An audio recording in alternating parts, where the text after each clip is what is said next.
pledge allegiance to the flag of the United States of America and to the republic for which it stands, one nation, under God, indivisible, with liberty and justice for all. Before we sit down, can we just have a moment of silence for people in France?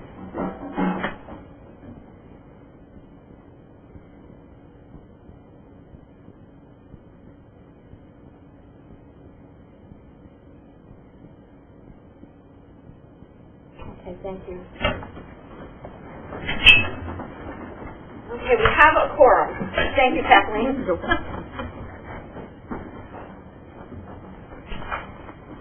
Okay, introduction of visitors? Sure. We have a good variety of staff here tonight, many of whom are presenting. We recognize Pat Fedor, President of WASA, and Martha Shoemaker, President of the Teachers Federation. And I would also like to welcome Haley Annabellini and Brittany Sylvan. They're students at Waterford High School in childhood class, and they're going to be monitoring our Board of Ed meeting. And I'm sorry we got started so late. Okay, is there any public comment? Nobody? Okay. Now we're on to the presentation.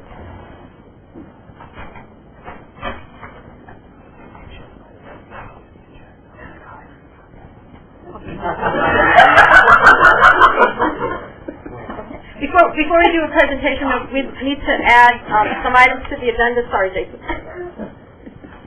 Okay. Tom put something at your seat. We need a motion to amend the agenda by adding 10F, possible action, regarding the confidential student matter, and also request a motion to amend agenda 10E to add discussion of a confidential student matter in executive session. I'll make the motion, Jody, to make those amendments to the agenda. I'll second. Is there a second, Amanda? Okay. Any other discussion? Okay, all those in favor, please signify by saying aye. Aye. Anybody opposed? Okay, motion is carried. Okay, now, presentation. Jason? Sure.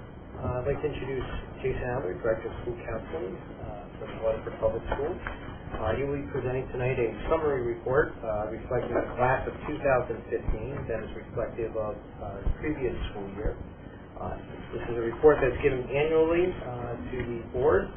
It gives an overview regarding college and career avenues, achievement data, and other pertinent facts. So at this point, we'll hand it off to Jason Adler.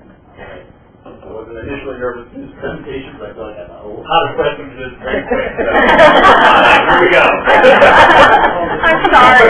There's no apologies necessary for my employers. All right, so 2015, there were 217 graduates. That's not the cohort, that's how who left as of after those 4 years. 60% of those went on to a 4-year college.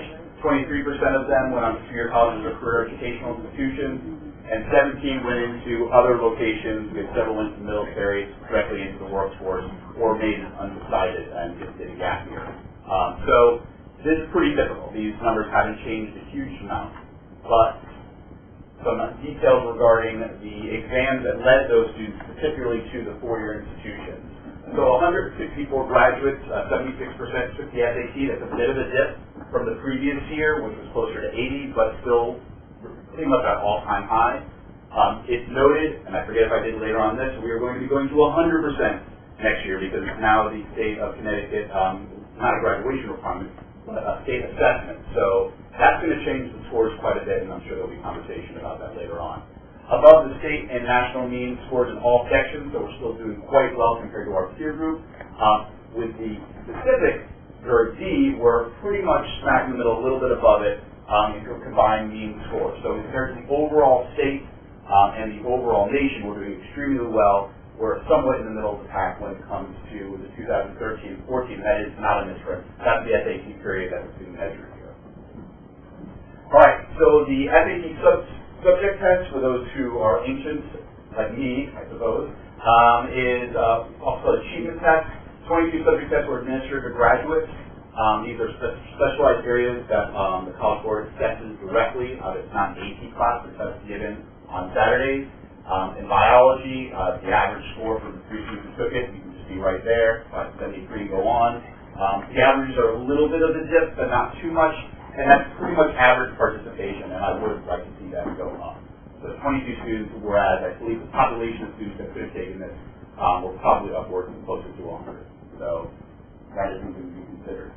The ACT is becoming more popular in this area. Thus far, they are not allowing me to offer it at the school because we don't have enough of a population in both East Lyme, Norwich, and Groton all offer it, so they're not allowing us to do it quite yet. But 67 students, 31% of the senior class took the ACT, the most ever at Waterford High School. That does have repercussions. It used to be some of our most talented students who were looking at the highest level schools were thinking, trying to see which would be better score the SAT or the ACT.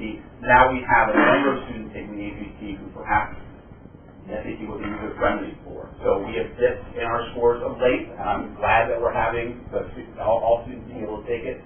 But you can see at the bottom there, according to the readiness indicators the ACT has established, not ours, ACT, 75% of Waterford High School students demonstrate college readiness in English, and so on and so forth. And what is not the happy number there is the 39% all 4 areas. What needs to be indicated is they have very high expectations. They expect you to have some sort of mastery of pre-calculus and math, and that goes to the other levels as well. However, if we can raise that number into the 50s or above, that would mean our students are going to be truly kicking butt at the next level, as they already are doing very well.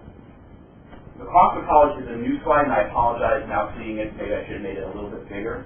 But I do think the board and the audience, as well as our parents of kids who are about to or going in the next 10 years of college, recognize that this is a huge concern within not just the Waterford community, but overall. These are the top 4 destinations that we have at Waterford High School. And it should be noted, Three Rivers is far and away the most popular destination for our students. And that is something that we need to consider in developing future relationships with them, especially because their college career pathways, where we can get credit from, is taking a little bit of a hibernation, but it's developing, and we need to be sure we're on the front end of that. So you can see Three Rivers is extremely affordable, and it goes up from there. Avery Point, which is the UConn regional campus in Groton, doesn't have housing or food, so you see the $10,000 there, food, but not part of that plan. And then Eastern and UConn, UConn still is a deal, but I believe they're jacking up their price this year. That's not openly said, but that's what's happening.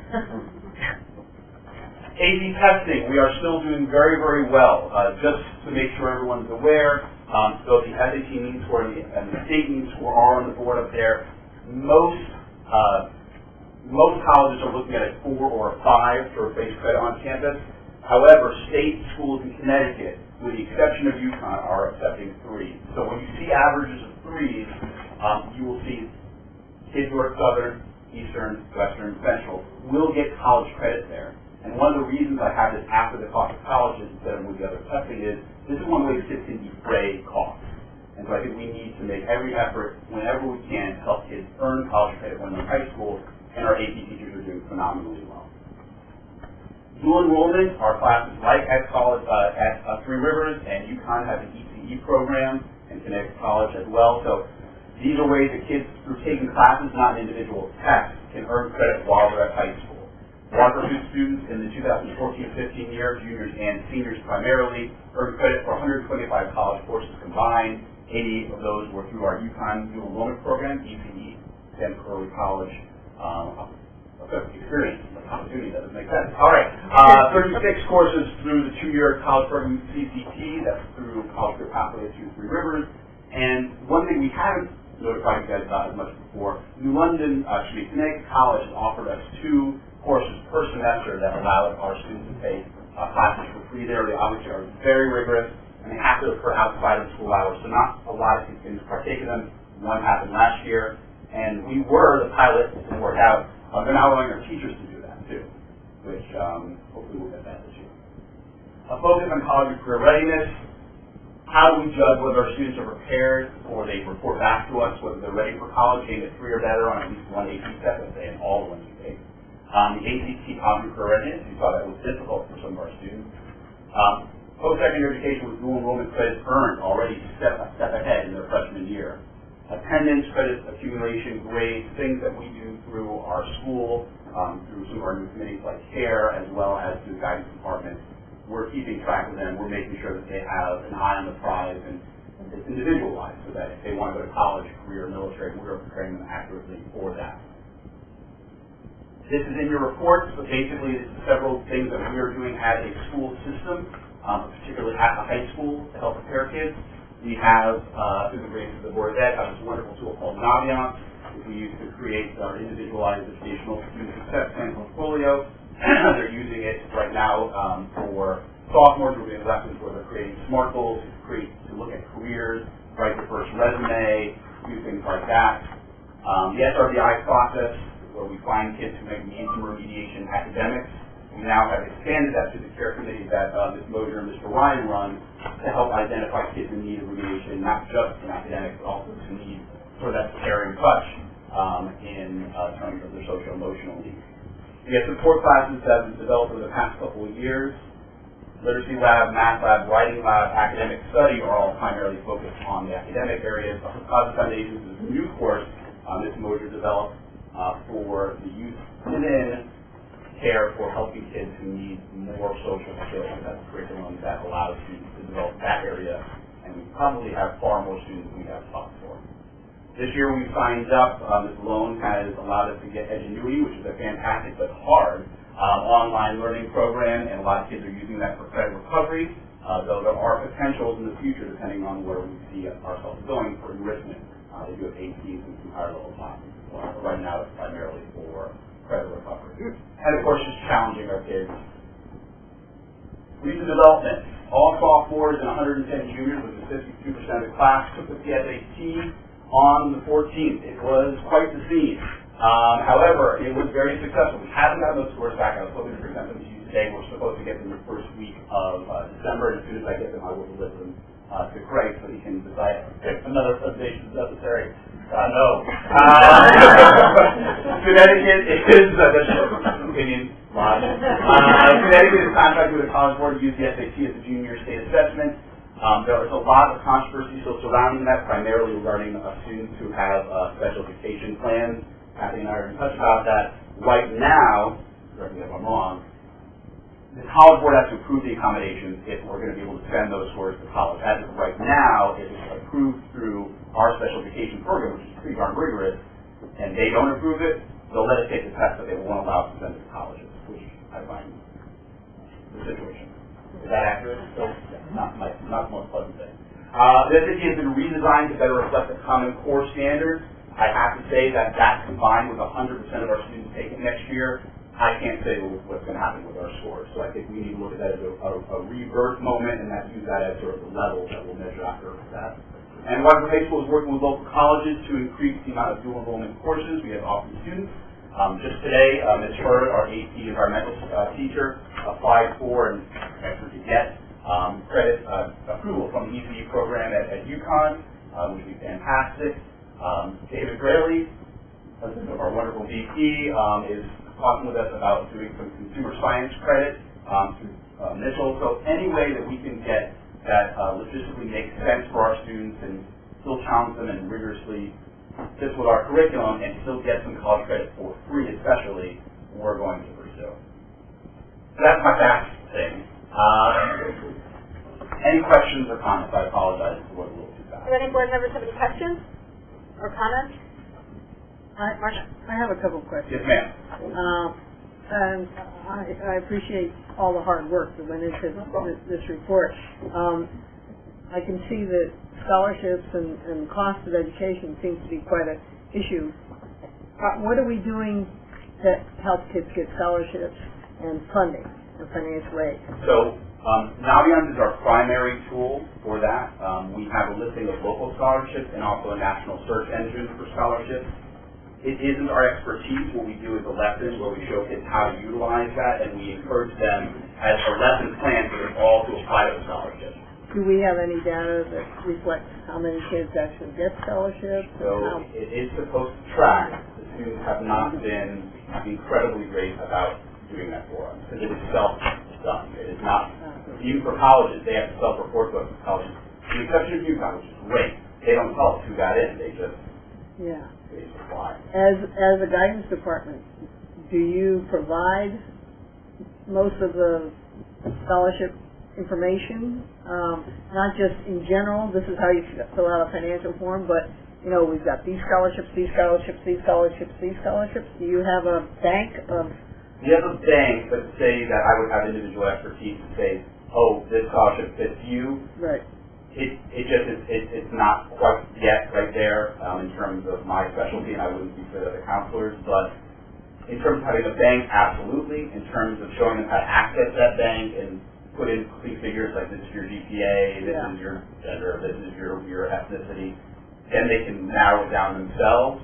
But with the exception of a few major ones that we know that always come up every year, students do require a little bit of the self-sufficiency there. However, with that said, there are national searches that are put on by colleges and by scholarship committees that we need to nominate them for. And for that, the counselors make outreaches, many of the banks in the area do this. Okay. So we are putting as much as we can, but at some point, unfortunately, given the way things are set up, given our time frame, the students have to work for themselves in that sense. Is that something that the guidance department might want to get more involved in, or? I would love to take every effort to do so. May I add a little bit to his answer?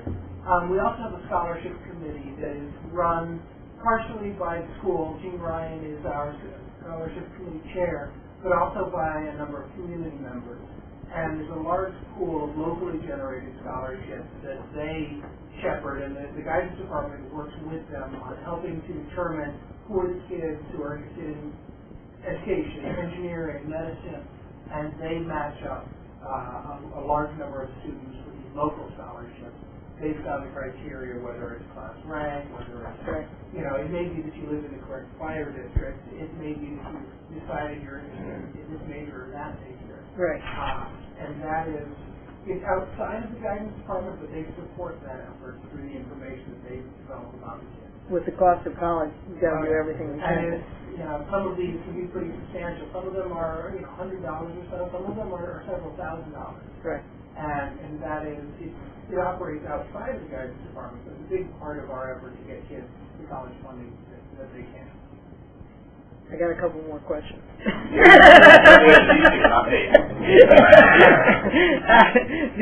other question I had was, you listed all the colleges kids got into, and in the future it would be helpful, because I'm not familiar with all of the colleges. Sure. If you would indicate which are 2-year and which are 4-year. Absolutely. And that would be very helpful. Okay. Then the other thing is, I didn't see a lot of, not that I'm, looking for the Harvards and Yales, but there weren't many of those. Is it strictly a cost issue?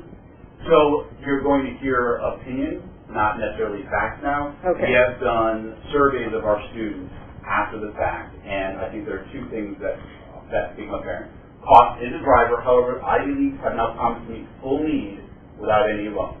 Okay. So if we're educating, and we say this to the students, and the college are educating as well, that shouldn't be prohibitive for that level. But in between the Ivies and everybody else, there is a large number of schools where cost is an issue.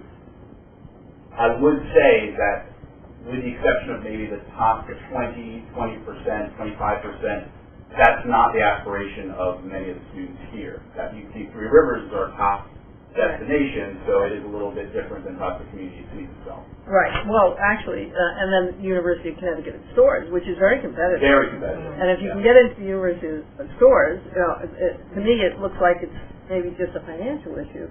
We should be working more to help them with financial issues, if we could. I would love to have more financial issues. I think that's constructive critique. I would love to do more on that. Yeah. And Marcia, just to let you know, once a student locks in on a certain college, and I'm sure you know this already, you can go right to that university and they will have Right. a whole lot. I mean, there's even more scholarships that are open to students. A lot of students don't pursue that, and a lot of parents just kind of, and I know from the self-experience of listening to other parents, if I only knew, I could have gone to whatever, Hartford's website and done this, or Southern's website, or wherever, but they didn't do it. And then the good news is, though, after their freshman year, there's other scholarships. There's scholarships every single year. They need to be proactive, and there's a point where the student kind of has to. If we could provide those resources a little better, I think, even for the freshman year, it would be helpful. And just so you know, there is outreach to the parents as well. We have 2 financial aid nights, one in the fall, one in the spring. It is important. We do try to make every effort, but you're right. I mean, could more be expended? And do I think it's a huge issue? Absolutely. So I'd be happy to do that. And I think it's important, the list that's in the packet is colleges attending, not reflective of the colleges accepted. Yeah. Or applications. So that's Okay. I just feel like the enrollment is the most accurate telling of what's their affordability and all that. Right. Now, when you were talking about the extra credits that the kids can earn, I noticed that you had somebody take the Connecticut College. Yes, finally. But then that person didn't go to Connecticut College. So do they get credit for that course anywhere they so they're go? transferable. I can't promise what would be accepted for instance, Connecticut College class would probably be accepted at any school in the state, certainly without exception. If they're looking at Yale, which is the state, however, it's a small subset, they may accept it as general credit towards graduation, or perhaps not towards the introductory class, which that was. Right. And that's an enrollment thing at each school and the office of the registrar. And then the other question I had was on your AP scores. Yes, ma'am. What happened to European history and physics? Physics I can explain very that's fine. Physics I can explain. You're going to kill me, I know. Again, listen, get them up. And I want it. I mean, this is great, especially when we can talk further afterwards if you want as well. But the physics was revised. It's been changed entirely. It used to be called Physics V. Now it's Physics. You can see it. I don't think I X'd out the scores beforehand. Yeah. So it was a trial year, and everyone's scores did that year. Okay. European history, I can't honestly say. I don't know if Mr. Hauser has an opinion that he would want to share, but the population of European history has dropped significantly, and I don't know if, in fact, that might be having an impact on the scores that we see. And then in your final paragraph, you say that you want to, the future, to apply for ECE credits in European history, but don't we already have it? So there's a second part of it. So there's one that deals with a certain amount of centuries, and then there's another one that deals with it. Okay. But if we're doing poorly in the first one, maybe we ought to look a little harder. I don't disagree with you, but at the same time, if the Renaissance, I can't imagine it would be interesting to someone if they prefer the Middle and Dark Ages. I want to be able to offer them college credit for it. But I agree with you, let's specialize what we have. So just for you to follow up on that particular thing, so beyond European history, I think also chemistry and environmental science are already been applied for. But I'd like to increase the offerings and then hope that the curricular teachers themselves will specialize and make sure their art is well honed. Okay, I'll let you off the hook now. Absolutely, if you would like to meet separately and give me, come in and talk. Sure. I'd love to. Okay, thank you. Does anybody else have any questions? Thank you, Jane. Okay. Very well. I have one. Oh, Sorry. That was a bit of I tried. I'm not like How exactly are we working with Three Rivers? So it's not really Three Rivers. If we're talking about the college career pathways, we're talking about in general. What does working together we can better prepare Lawrenceburg High School students successful the next step of their education? And I assumed it was with Three Rivers. It is Three Rivers. Okay. They have a college career pathway program that actually incorporates all of the community college systems. That's being heavily revised, and I can't speak for exactly where it stands right now. It's constantly in motion.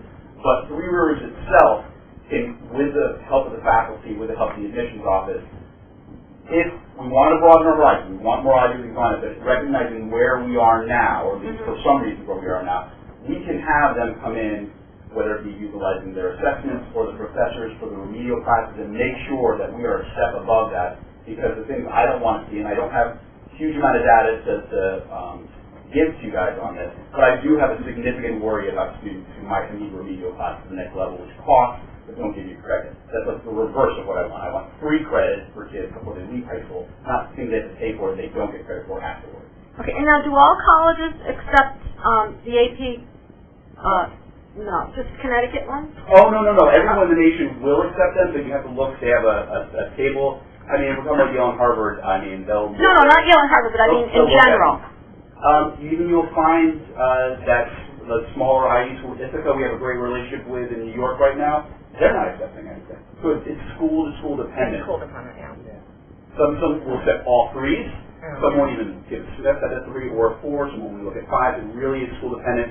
I would say the majority of schools in the nation will certainly consider a 4 and a 5 in some aspect or another. The 3s, which is really where we start beginning to measure success, I can tell you the state of Connecticut will look at that very fondly. The public schools, UConn wants a little bit more, but the other schools in the CSU system do. Okay, I just have one more question. How are we readying the students for the ACT test? We Because are our primarily scores preparing students for the below. SAT. Okay. So we are not. So we're not. No, we don't offer it at the school, and students know that if they're doing that, they're on their own for preparation. We're much more. We've already been before we focused on the SAT for now the assessment. We've always been focused on the SAT because that's what we offer to school. We've always offered the SAT, not the plan at our school. So that's, Well, I'm very happy we're honing in on the SATs because that helps the student directly get into the college of their choice. So that's great. This was a great report. Thank you very much. thank you very much, guys. And I'm sorry for the delay. Absolutely fine. I will exit stage. Thanks, Chief. Thank you very much. Oh, before we go to the math presentation, I'm really sorry. I'd like to welcome our 3 new board members, Craig Merriman, Marcia Benvenuti, and Amanda Gates Lamont. Get your name right this time. But thank you very much for coming, and they'll be great additions to our board. They were all here on time. Okay, now we're going to do the math presentation. We can do it now or in the superintendent's report, either way. Okay, however you want to do it. Fine. Sure. Last meeting, we presented SAT scores, including math. And statewide, we saw scores that were lower in math than ELA. There's been significant shifts in math in recent years from the way we teach math and the way we want our students to think about math to shifting of content to different grade levels. We've heard from not only board members but also parents as well saying, this isn't the way I learn my math. So we thought it would be important that we share some information with the board and the public tonight. And we have a great team of math coaches here tonight, math teachers here tonight to give a presentation. And Greg, I don't know if you want to add before you hand it off to them. So just, we often, the education that we had, we wanted to know the algorithm, like how did you read the equation, and then the quick facts. And that's still part of our curriculum, but we also want to build a good foundation and a good conceptual understanding first. And then we also want to take it a little deeper. And so tonight, we have our 3 elementary math instructional coaches, Jim Davidson, Polino, and Tim Bates. And we have our middle school, our secondary math coaches at the middle school for the winter, and high school for a while. And they're going to be walking through kind of how is the math taught today different than maybe we remember as students. And so,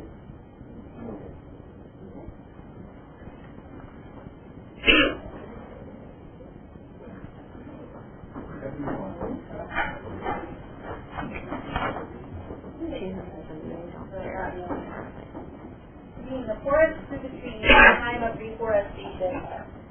Once upon a time, there was a forest, a very crowded forest. There were so many trees that they could not grow. Some of the trees were not in the right place to fully develop, and visitors could not take in all that they saw when they trekked through the forest. So naturalists and state park rangers from across the country came together to discuss the forest. They realized that fewer trees would better benefit humans.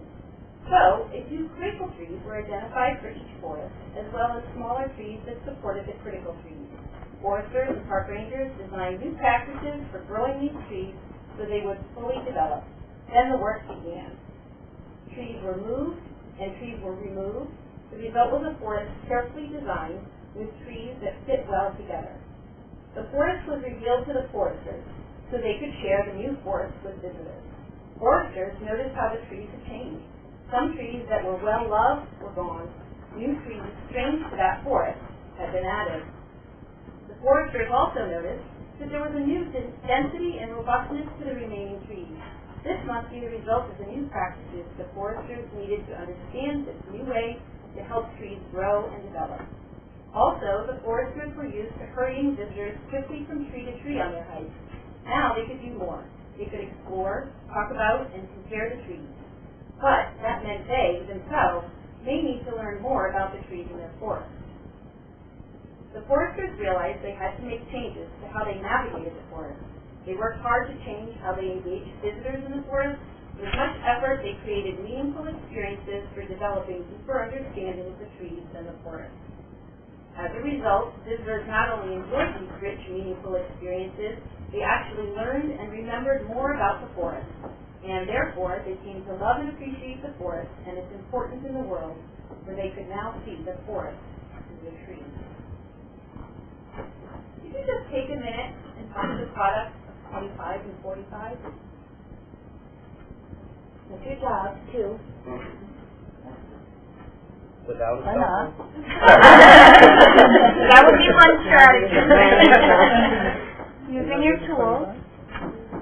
This is something, Could you define your terminology for like old timers? the product is multiple.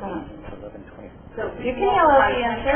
1,125. Using strategy. I did it the old way. You did it with the algorithm? Very good. Well, we have for you a quick video, and it's a 5th grade number talk that took place, and it's a lengthy video, so I'm just going to move. All right. Thumbs up if you're ready to share. How about I got this? Thank you. What did you want to do?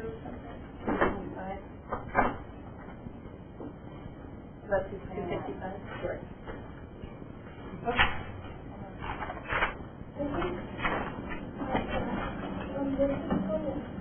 I apologize for the sound quality. Okay.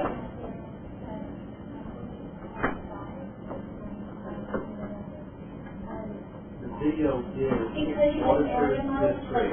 This is right next 5th grade. Drew that out in your head.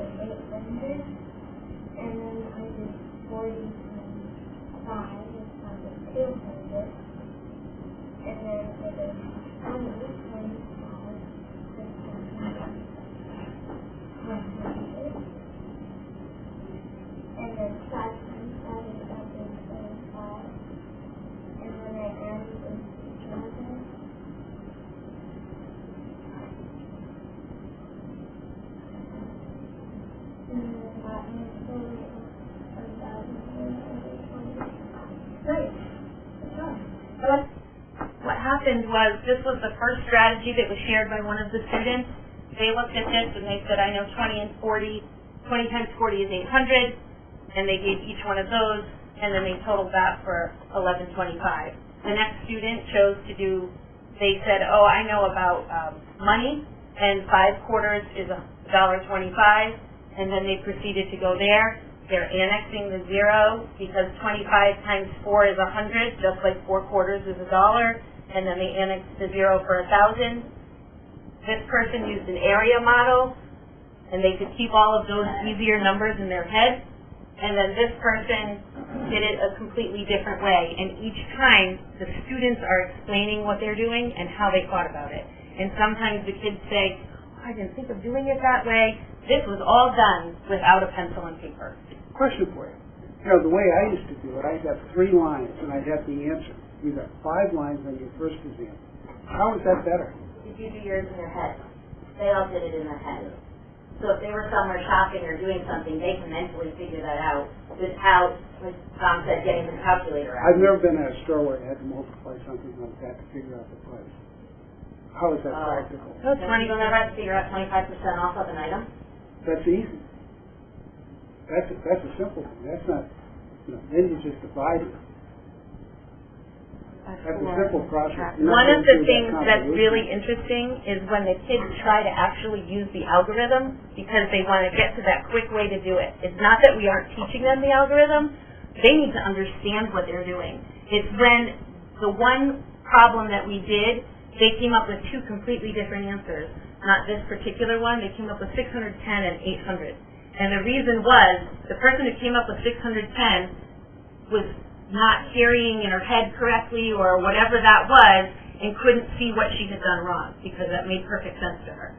Whereas the child that came up with 800 and then when they explain their thinking, that's where the kids see what happened to their thinking. We have to think in our heads, we can't think with paper Well, anymore? we're thinking, I mean, this might not be practical to multiply 25 times 45 always in your head, but what we're teaching the students is we're teaching them to be flexible with numbers.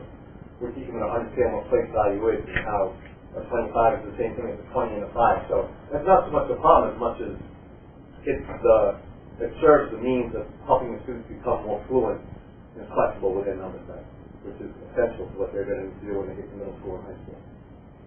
More about the conceptual reasoning behind the computation.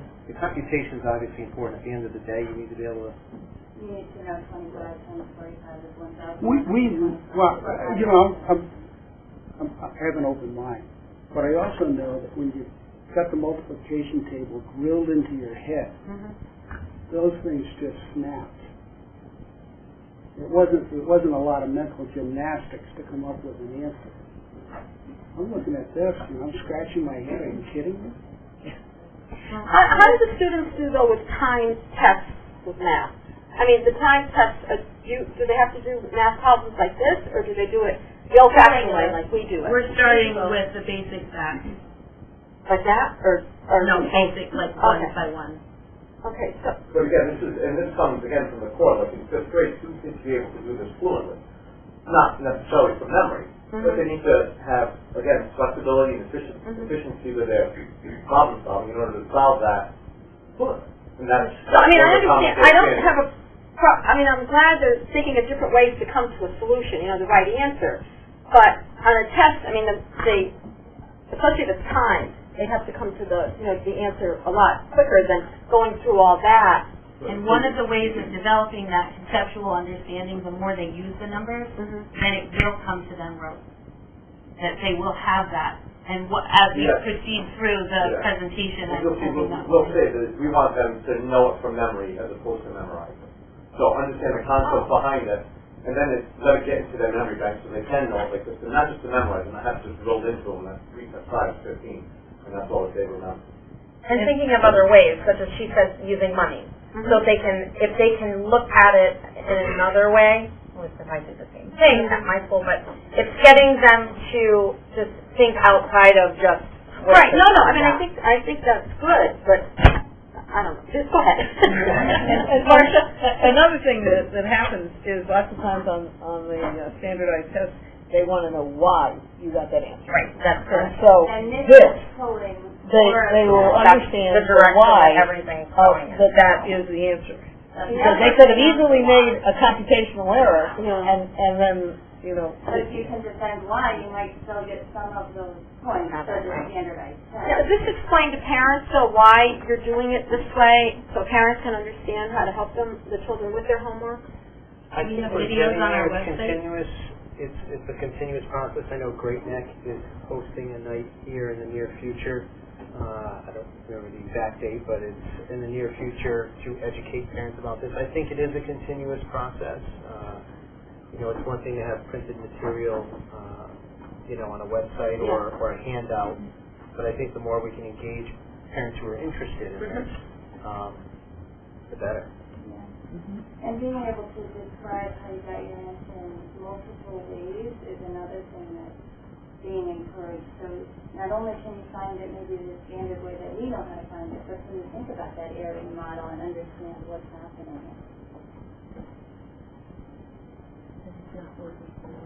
All right.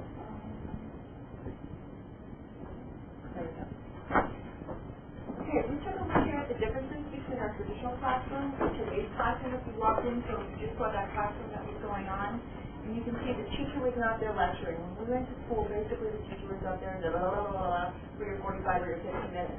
Now if you walk into a classroom, you're going to see the students working, talking, engaged. They're working on tasks that are building all this conceptual knowledge and getting them ready to walk through the procedure.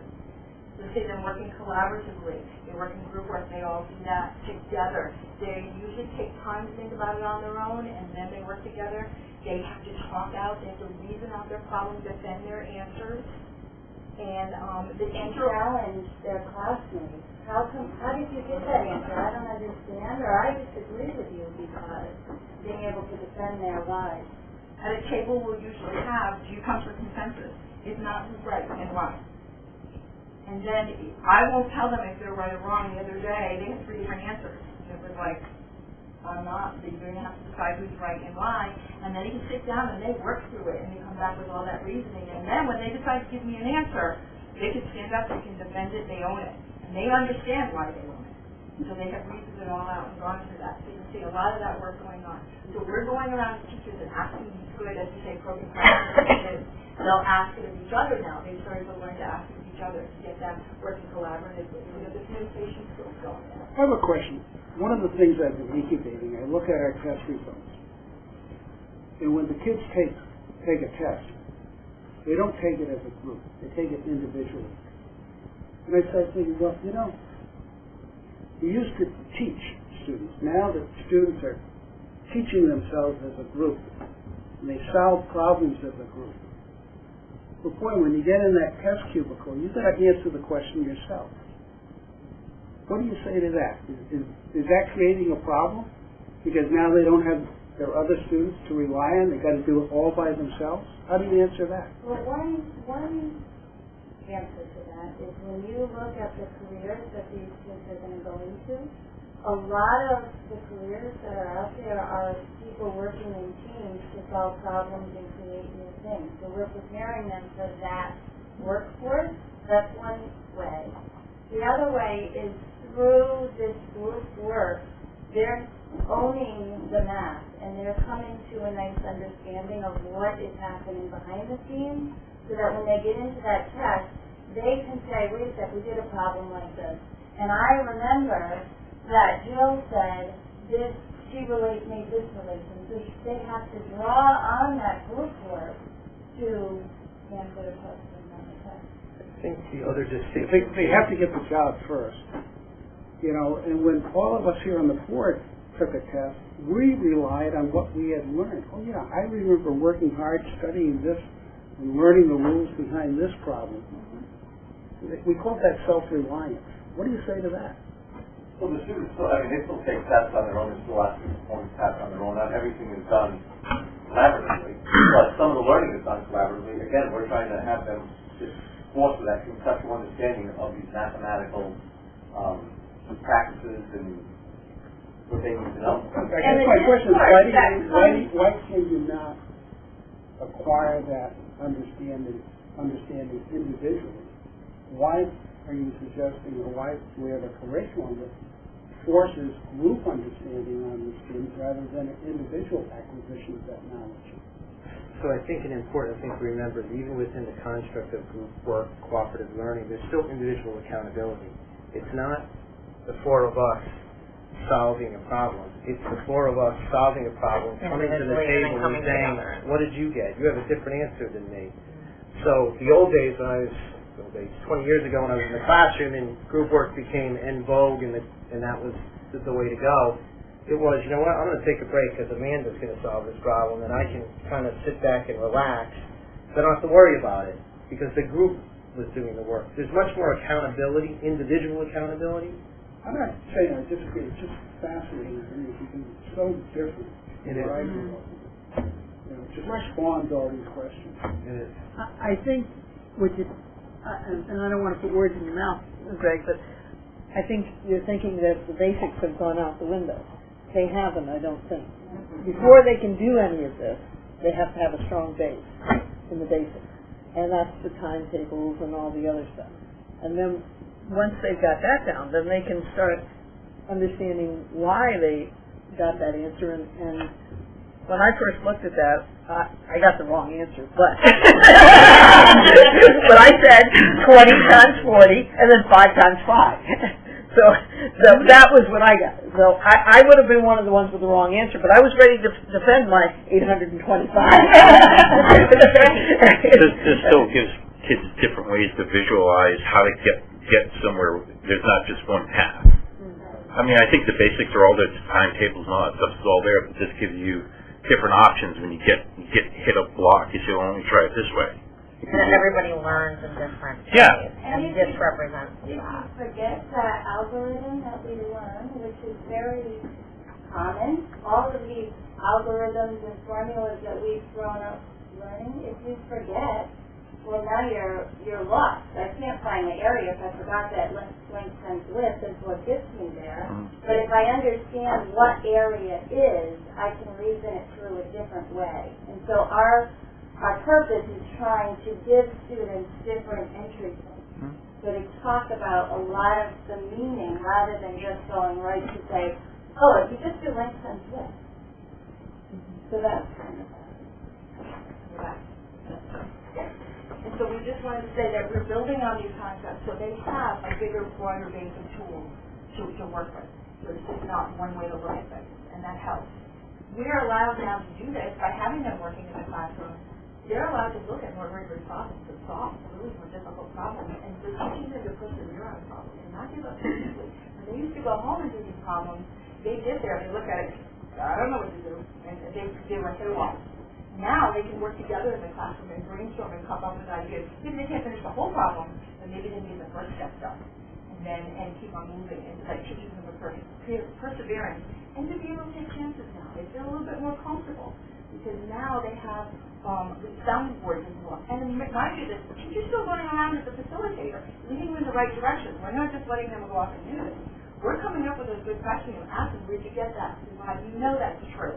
You see they're veering off in the wrong direction. Or when you think about this, to maybe redirect their thinking so that maybe they're way off track and you need to pull them back in a little bit more. And usually when we ask them, like, how do you know? How do you know? Somebody else will, well, that's because this is it. So the defending their answers is becoming really, really huge because we can step out and they're leading the conversation. And when you own a problem like that, you know it, you can defend it because somebody knows how to do it. And you really understand the whole thing behind area or fractions or whatever we're talking about. Something back from the book also, and not just the algorithms, it gives us a chance to also differentiate our learning. So that kid who finishes that page isn't sitting there saying, what do I do now? Now he's got a problem and a project for him to work on. So he's taking it a step further because he's applying those algorithms to a concept that's going to help him later. Where before, I only did the odds because I wasn't so good at math, and Rob had to do the whole page because he was always done first, and the teacher didn't know what to do with them afterwards. So by using these different ways, they're now applying it and working in groups to come up with projects, using technology to take it a step further. And that really helps the classroom, like you said, to differentiate. Because now you have the groups that are still struggling over here. I mean, the majority of the kids are busy working, but you got the kid over here that's done in 5 minutes. So now you can go to that problem and say, okay, so what if I did this to this problem? Now we start thinking and be challenging to the next level. You can have that in the classroom. So these are some differences that you're going to see in the videos that we showed them. How long has this type of teaching been going on in the country? Because I'm wondering when we might begin to see some results in the real world, that the students emerging into the workforce have the skills that they acquired through this type of curriculum. Well, Common Core was adopted 3-4 years ago. Right, so we have a theoretical belief, but we don't have any empirical evidence before us that it really works in the real world at this point. Is that correct? Correct, in the real world. But if you look at our SBAC math scores, our third graders did better than anybody else when they passed Common Core along. So just at that alone, when you look at how Common Core has changed, our fourth and fifth graders' scores were lower than our third graders.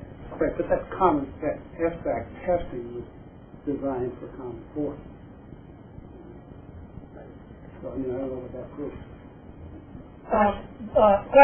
Quite a while ago, at least 20 years ago, there was a book called The Teaching Gap, and it compared the Japanese, German, and American school systems, and how we are failing in education, not just math. And it may not have been a group concept, but their approach to math is exactly this, that you need to understand. And they would put across the room each individual student would put up his solution to a problem, and then they'd all compare them. And that was 20 years ago.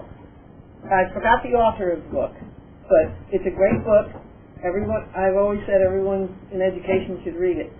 Of course, Japan has a lot of different, this was when I was still in the 11th, a lot of different expectations culturally, bowing to a teacher as they walk into a room rather than cursing at a teacher when they walk into a room. But still, the concepts are there, that understanding the underlying concepts of something really enables them to critically think better than just rote memorization. Well, it certainly seems to work in the German economy, but with respect to the European economy, I don't know. Yeah. I always thought that the Oriental countries emphasize rote knowledge. I haven't read it in a long time, but I will bring that book in. I've one of my professional books that I keep on the shelf, and I'll bring it in for you, Greg. Thanks. So if you take a look at our expectations today compared to what we were in the classroom, basically procedures: do this, do this, do this, to complete a square or a quadratic. This is a strategy you use to use the quadratic equation. So you can plug in numbers and you can talk about why, what are we getting, why do we do it the way we do. So we're really focusing now on building that conceptual understanding. If they understand the why that they're doing it, that procedural fluency will come, because now they have all the procedures and they're being able to pick and choose. I know what procedure to use and why I use it now. And then the strategies that we give them, along with their adaptive reasoning, are going to give them all the tools they need now to solve the problem. They have the strategies, they understand the concept, now they can take and solve it and look back and say, does my answer make sense? You're going to reason it out. I mean, if you're taking, you say you have the numbers 8, 12, 15, and 30, and what's the mean, the average? You say 45, like, that doesn't even make sense, that number's not even in there. They know now. They'll be the first one to say, oh, that's not right, even if they're punching on the calculator, that's not right. Before they punch on the calculator, said so-and-so, it's got to be right. And now the kids are missing some of that, they know that doesn't make sense. The productive disposition is what we want for all of our kids when they come out of our math program in the Waterford. We want them to be able to realize how important it is to own the math, to know the math. We want them to be able to see that they can be effective math learners and effective math doers in the real world. That they can go out there and they can do this. We don't want them walking away and saying, I was never any good at math, I can't do this. So we're hoping that all of these together is going to build that, so that they have that math fluency, they have that math problem-solving skills out there in the real world, whatever they do in the real world. These are one of our bigger shifts are these mathematical practices. So this was big as the Common Core was introduced. This was the big piece. And this is really the student's toolbox to use. The first one, they need to make sense of problems and persevere in solving them. Just because it's a word problem doesn't mean I throw up my hands and I can't do it. How can I do it? I need to reason abstractly and quantitatively. I got to find out what are the numbers and how are they related to the problem. How are they related to the question I have to answer? We want them to construct viable arguments. I think the answer is this because, and critique the reasoning of others. I disagree because. And have that conversation to decide which answer does make the most sense, which answer is correct. We want them to model, whether it's with pattern blocks or by drawing the pattern out to show what's happening so that they can see what's going on. Use their appropriate tools. We think automatically calculator, ruler, but sometimes that's just having graph paper or coordinate grid. Attend to precision, which is very important, especially as we get into the real world and we're doing real applications of math. We were talking about pharmacy earlier. If I give you the wrong dose, we're really in trouble. Precision is important, and it comes down to as simple as the answer on the test was 6, and I wrote down -6. It's a big difference. We have to understand that and make sure we attend to that. Look for an use of the structure in the problem. What's happening in the problem? How can I use that to help me solve it? What patterns, what repeated reasoning is going on? So these are what we have kids thinking about all the time so that they can say, okay, here's my problem. How can I enter this? where's my entry point and what can I do to get close to an answer or to get started? So it starts with the primary grades, and basically you don't build a house on sand, you need a foundation. So that's what we're doing as the primary grades, starting with having them develop a number sense. What do those numbers mean, and how can I use them effectively and fluently? The students at the kindergarten level start with number talks as early as that, seeing a set of stops, and being able to look at those objects and know that there's 5 there without having to count every one. Simple as a parent playing a game with the dice with their kids. Can they look at that 5 and know it's 5? That's considered studentizing. Then they move to that 5 and have another one in 6. Well, without realizing it, they're starting to see doubles plus 1. I know 5 and 5 is 10, well that's 6, so that's 1 more. So we start to teach them strategies so they're not counting those dots. I know I play with my own children, and how many times do they roll that 6, and every time they count the 6 dots, you know, it's still 6. But they start to see, okay, 3 and 3. I know that's 6. It makes the game go a little bit faster as a parent also. So supervising is something major we do in the younger grades, and it is having them see a collection of dots or a collection of objects and having them see it as one. It is getting them while they're doing that to make 10, understanding that the idea of linking 10s goes with place value. A lot of the classrooms in the primary grades, they use these rec and recs. What they are is 2 groups of 10. You'll notice there's 10 on the top and 10 on the bottom. 5 and 5 based on colors.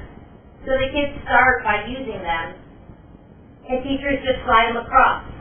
Well, the kids get in the habit of knowing, well, I know 5 and 5 is 10. Then if the teacher slides more over, 5 and 5 is 10, and 2 more is 12. So they're making that 10 faster, and they're able to get it because it helps them then with place value. Geez, I have 10 on now in the next column. You know, 10 more in the 10s gets me to the 100. So it's really getting them to understand the foundation of our place value system. Double 10 frames.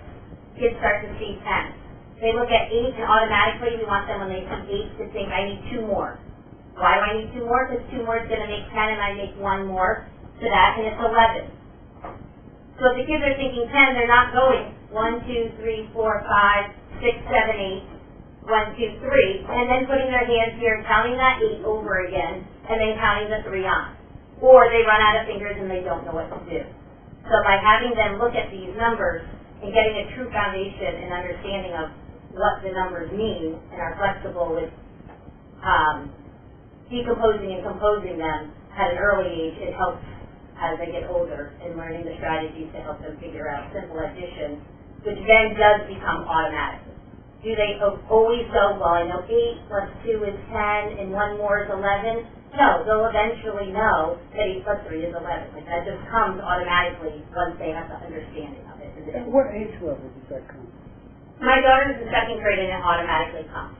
However, my daughter's in 3rd. My son is in 1st and can do 20-something plus whatever because he makes that 10 and can do it in a 10. Now, I have a 5th grader who can't. She didn't have any of this. So she's still doing this. So you're saying that you acquire these math skills earlier than under the other system? Yes. At least that's what I'm seeing in my household. Okay. And what I've seen from being in the classroom to now. Yeah, and this is a short video. Oh, I'm sorry. That's okay. This is a short video. There are 2nd graders at Quaker Hill that are doing a fluency center. And they're working on counting on a hill.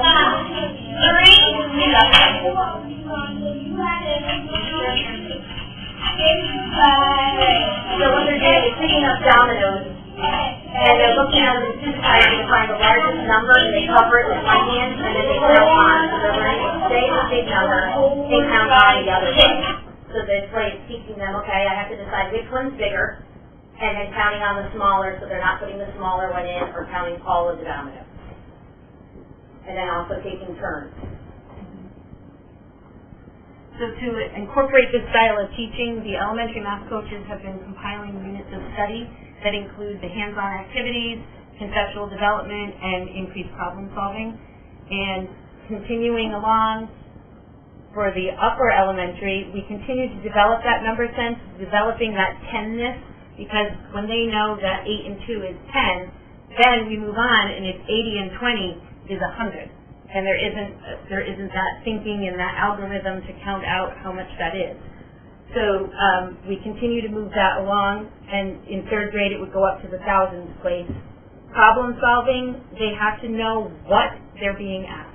So that's a real concentration of what is it that the problem is asking, and then, now that I know what it's asking, how on earth do I solve it? So trying to think about all the different ways they could possibly solve the problem and extend their thinking. So, also in upper elementary, we want them to start being able to communicate their understanding.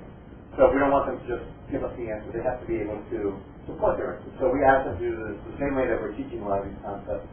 First, concretely, for example, it might be demonstrating it and answers and manipulatives, then pictorially using a diagram, and then finally, abstract to be just looking at the equation. We also continue to develop the fluency of the basic facts and extend it into multi-region numbers. That's what we're trying to get the students to. So they take what they know about those basic facts and what they've learned about number sense and how to decompose and compose numbers. And now they're trying to apply that, as we saw in the number talk, to a problem like 25 times 45. This is an example of taking the concrete through to the pictorial and abstract. So we can take strawberries and put them into groups and figure that out. Then we can take it into use a color tile to represent something else, to turning them into arrays, like this. Then we don't need the manipulatives anymore. We can look at this picture and we see that that's an array of 2 times 5 is 10. Then eventually all of this understanding will be here instead of just that. They'll understand that solidly. And then we're also asking them to apply these skills to some of their new learning. So we're still going to stick with that concrete pictorial type model.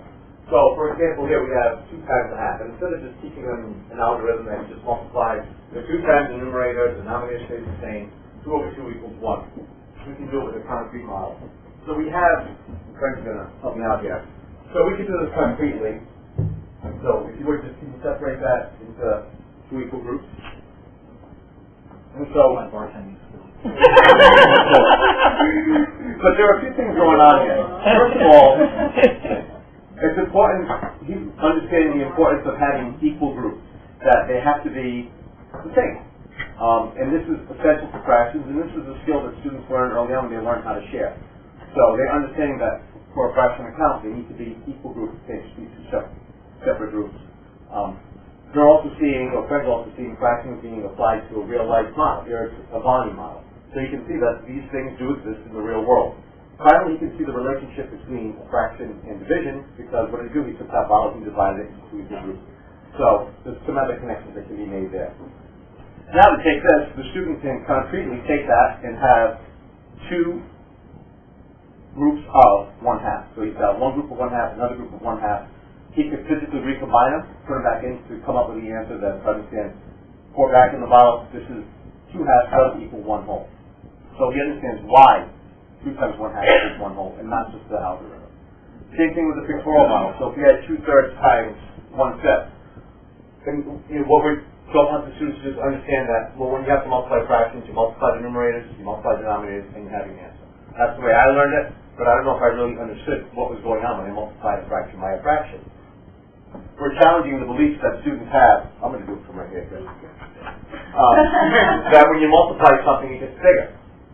A lot of students, before they get to this point, will think, well, when you multiply, it's increasing. But that's not always the case. When you multiply a fraction by a fraction, you're actually getting to something that's smaller. And we want the students to be able to understand this, because what we have is 2/3 of a group of 1/5. So, if I can make this work. So, here we're going to start with a pictorial model, and so they've just broken up their things into fifths.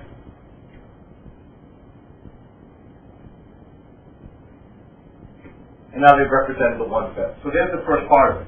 Now they have to find 2/3 of that 1/5. So with their pictorial model, they'll break up into thirds, shade in their 2/3, and what they're left with.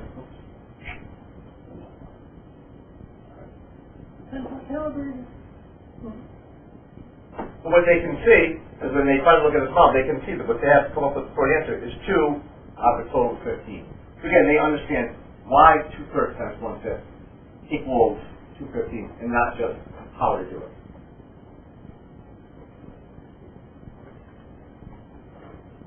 In the middle school, is one unit of study that we would do.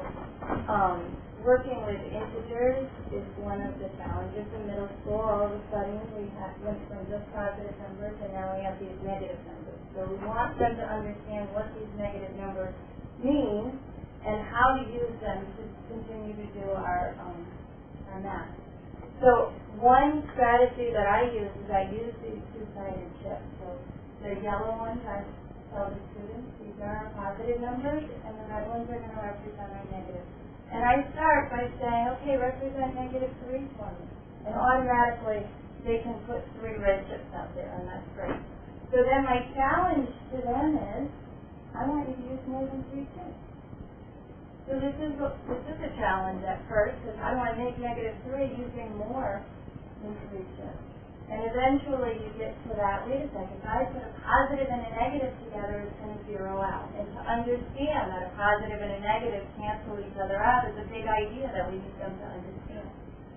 So we then try and make lots of different numbers, and then they get crazy. And we have lots of chips to represent small numbers. But then we continue with the manipulatives to say, okay, how do I do -3 plus -2?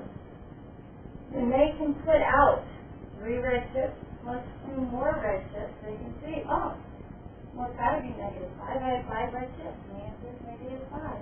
And that, using the manipulative, does help avoid some of the common stumblings that we see with adding integers. So, and then we'll add opposite signs, where a lot of times you might get a +2 or you might get a -8. Here they can see, wait a second, I know a positive and a negative zeroes out. So -5 plus +3 must be -2. And we do lots of practice with the chips, writing down the number sentence so that they can look for patterns, look for what's happening. But because then my task for them is in your own words. Tell me, what did you notice? When you add integers with the same sign, what's the rule? How do I do that? When you add integers with different signs, what did you find out? What's the rule? So that they can own it, so that as they start doing more and more without the chips, they know the strategy, or they can picture the chips in their mind to help them. This is just one way. We do use number line models and other things to talk them through, but that's one progression, I guess. So now at the high school, we still do the same thing. We start with the conceptual and the concrete. We start looking at patterns. And this is our unit on functions, and specifically a linear function. And so for kids, they just think it's an equation and they plug in chunks. They have no idea what the numbers mean. They don't know why they're doing what they're doing. So we start here and we start to look at the pattern. What pattern do you notice? And if they need number tiles, if they need these tiles to build, can you sketch the 4th and 5th figures in the sequence? We have them also there for them, the tiles. So they can still use them in the village. Because remember, they've come up since the elementary school using them. So if you still would like to use them, they can. Then we ask them to stop and describe what's going on in this sequence that's going on. So then they have that nice discourse with each other. And probably not using the words, the mathy words we wanted to use yet. Because of course they're not using things like slopes and y-intercepts and rates of change because they don't understand that yet with this. It's just patterns and numbers and changing, and they can do that. So now we say, can you come up with an equation for the total number of shapes in any figure in the sequence? And so they get to play with that, see if they can come with that. Explain your equation and how it relates. Now this is one thing we put together is now they have to say, okay, in the first sequence they can see what's going on, the second, the third, the fourth, what if I go to the next? So now we're going abstract. We were real concrete, and now we're starting to get abstract. What happens if I want to go to the end sequence? And we start looking, and they say, well, you didn't even say, do you look at the squares? Do you look at the triangles? Do you look at the squares of triangles together? Because now we're giving them lots of avenues that they can come in and start looking at these, because these are all linear equations. These aren't equations, but they're all linear that we're building to. Okay? So we come up, and we can go lots of places from here, because we can start looking at like terms, because of course we have this end, and we have two more ends, we get the three ends, so that combines to make the total figure, so there's lots of cool stuff that we can do with that. If we keep progressing along, we can start looking, now here's another avenue, we can start building a table of those values. I just put it across the page, we can start building a table. We could have had the kids graph it, and look at the figure position, the figure n, versus the total number of shapes. Now we've got our function now, we can start looking at function notation, and we can start looking at that, and then we can start looking at, what does the 3 represent? What's your change, the rate of change between these numbers versus these numbers, or these numbers over that? We can start building what a slope is, what a y-intercept is, what the 2 represents on this graph as we do a line. We can start now bringing all these terms in and developing it, and you can see where it came from in your diagram section. What would be your expectation of an English teacher being able to communicate the meaning of the word function in that context? Would you be comfortable with that? To have an English teacher do that? Yeah. Yes, absolutely, because students will know what a function is. So how would the teacher know it? Excuse me? How would the English teacher know it? Mathematically what the function is, I don't think they might necessarily know what the mathematical definition is. Yeah, so how are they going to teach the definition of that? Of a mathematical As a function? vocabulary word, function. We start looking at a function, and the definition of a mathematical function is that for each x, there's one and only one y value associated with it. That's the mathematical definition of a function. Mathematical function. And an English teacher may not be teaching it. But in the math class, when I use a word like function that has another meaning, I will explain that to students that this is our mathematical definition of a function. That's important for them to recognize. There are other words that have different meanings when we deal with them in math, and I can't think of them differently. Yeah. So we ask the students now, we're taking, so here's what we used to get, the algorithm before. And it was we take the numbers, we punch it in, punch it out. But what does it mean? We're also allowing the students to come into different avenues. They've got the pictures. They've got the concrete pictorial that they can use. They can now start going to a tabular form and looking at it. They can start looking at it in a graphical form and start seeing how it all ties together and relates. And of course, our final goal here is to get them to be able to pull this all together, to be able to understand what a mathematical function is. All these words that go with it, what does it represent? What does it represent here? What does it represent here? What does it represent in that equation up there? So building on that to get to this big point. And then we ask them finally, can you use these words to explain what's going on with that teacher's pattern? So again, it's the same thing that they've been doing since elementary school now, is going from that very conceptual up to the abstract to the algorithm. So now they're just crunching it out and saying, I'm just crunching out, I don't know why I do it, I don't know what it does, how they understand so how to mind. And now they can apply it to real world problems. Jill, do you use the same terminology starting in kindergarten all the way through if it pertains to this? Yes, the math vocabulary is all the way through depending on what level they're at, what we introduce for words. Okay, so function in second grade would mean function in middle school. And we want to encourage, rather than saying the corners on a square, we're hoping they're using vertex or vertices. So the math vocabulary is used in conjunction with the numerical In fact, part I of was it. just So, talking to right. Tim earlier, if we say in that last example, there was, we added 2 or 3 each time, we would call that a recursive rule, and that's something that we're going to try and incorporate a little bit younger, and then the expressions that were off to the side would be called an explicit rule, because I can take that term number, and that way that vocabulary introduced younger, it grows with them so that they have a stronger understanding when they get to the middle school, and especially in the high school, and they're seeing these all the time. I think it's important to keep the terminology the same because this is just an example. My granddaughter's in preschool, so I always taught her, to do capitals and lowercase letters. Yeah, capital lowercase. Now they call it, what do they call it now? The terminology is different. So upper and lowercase. And I use capital and lowercase letters. But I think if you keep the terminology the same, they won't get, the children won't get confused. And the parents won't either. Well, that's the right way. And there's a lot of times, like when we talk about, like in that linear function, we talk about slope, and kids are really comfortable with slope. They understand slope, and then I'll say, well, what's the rate of change? And they go, I don't know. Right? And it's like, that's just the slope.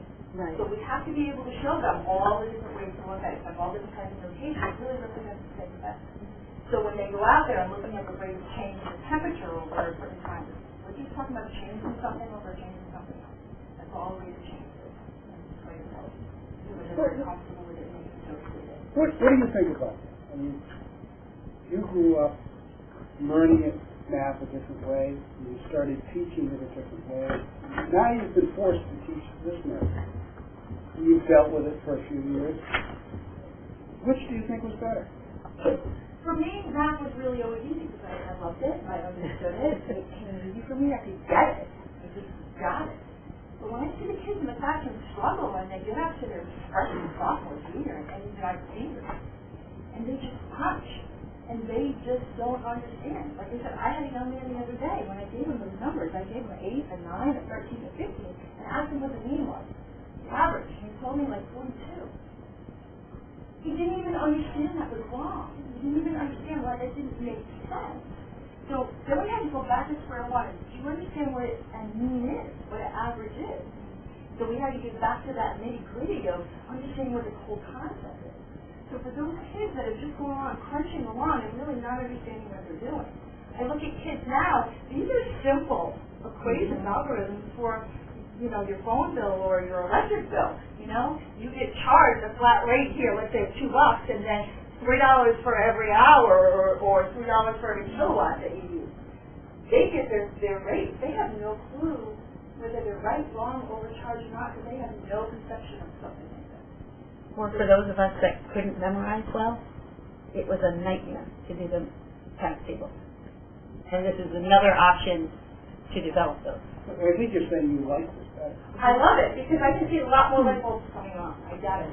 And so when I have a kid, even sitting in the AP Calc the other day, and could take something he learned in pre-calc and apply it to a calculus problem, I got the other kids going around and they're really cracking out. And then after the kid goes, well, why didn't you just do my 3/2A? That's what we use in pre-calc. And it was like, yes, because it was the same thing, and he could put it all together and see and make it work. He was going like, ha! You can just see how it all works. It's really getting it. That's what we want for all our kids. Because it's easy for us that love to do it.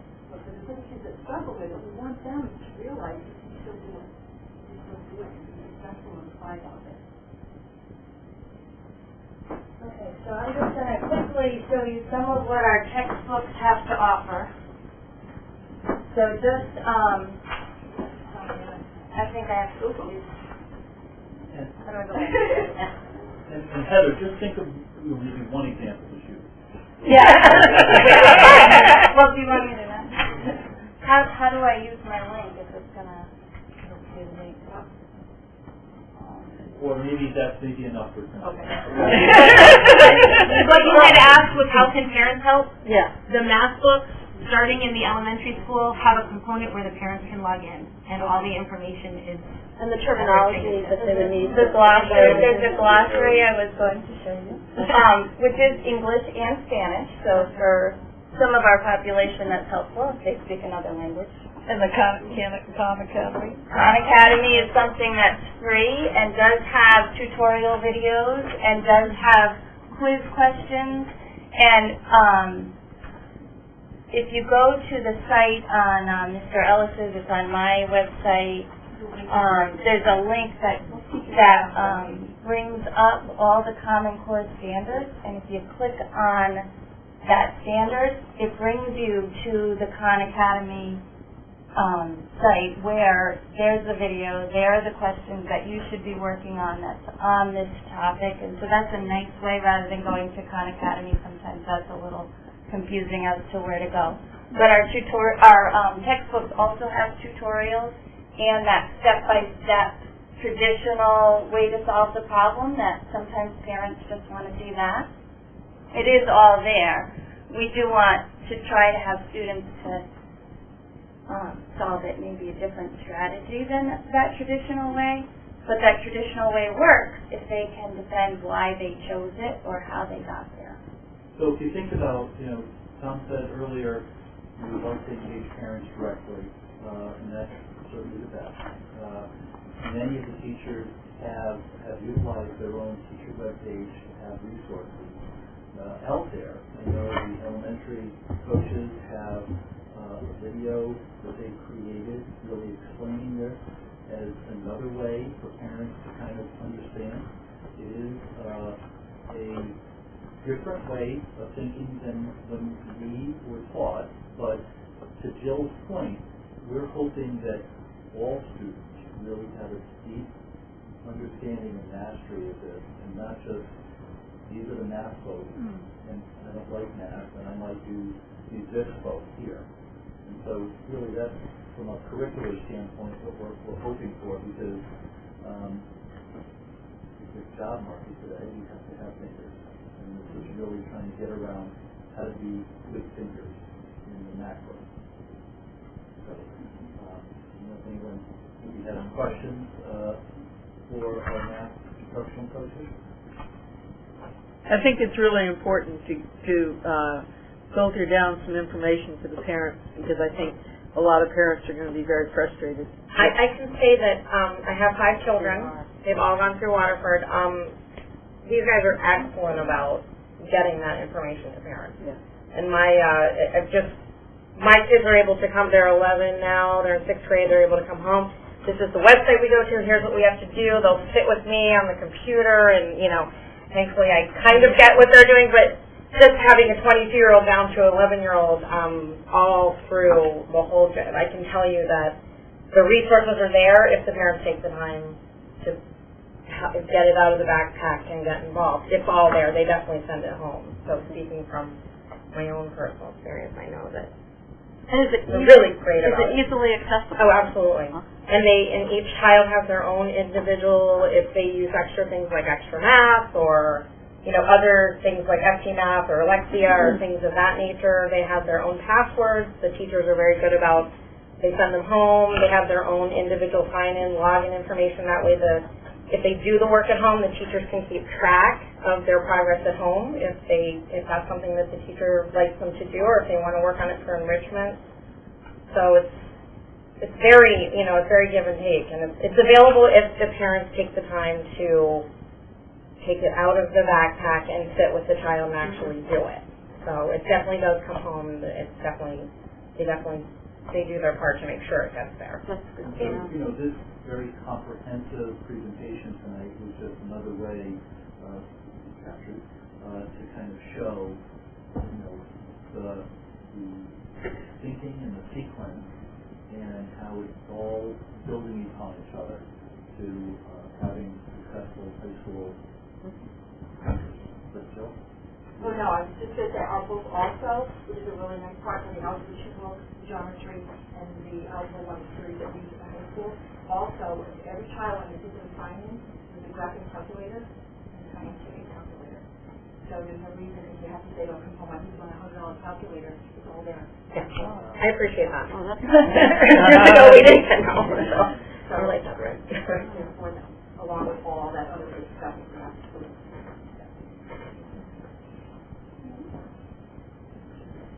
Is our goal? Thank you. Thank you so much. Thank for you. a Thank you very much. Very great presentation.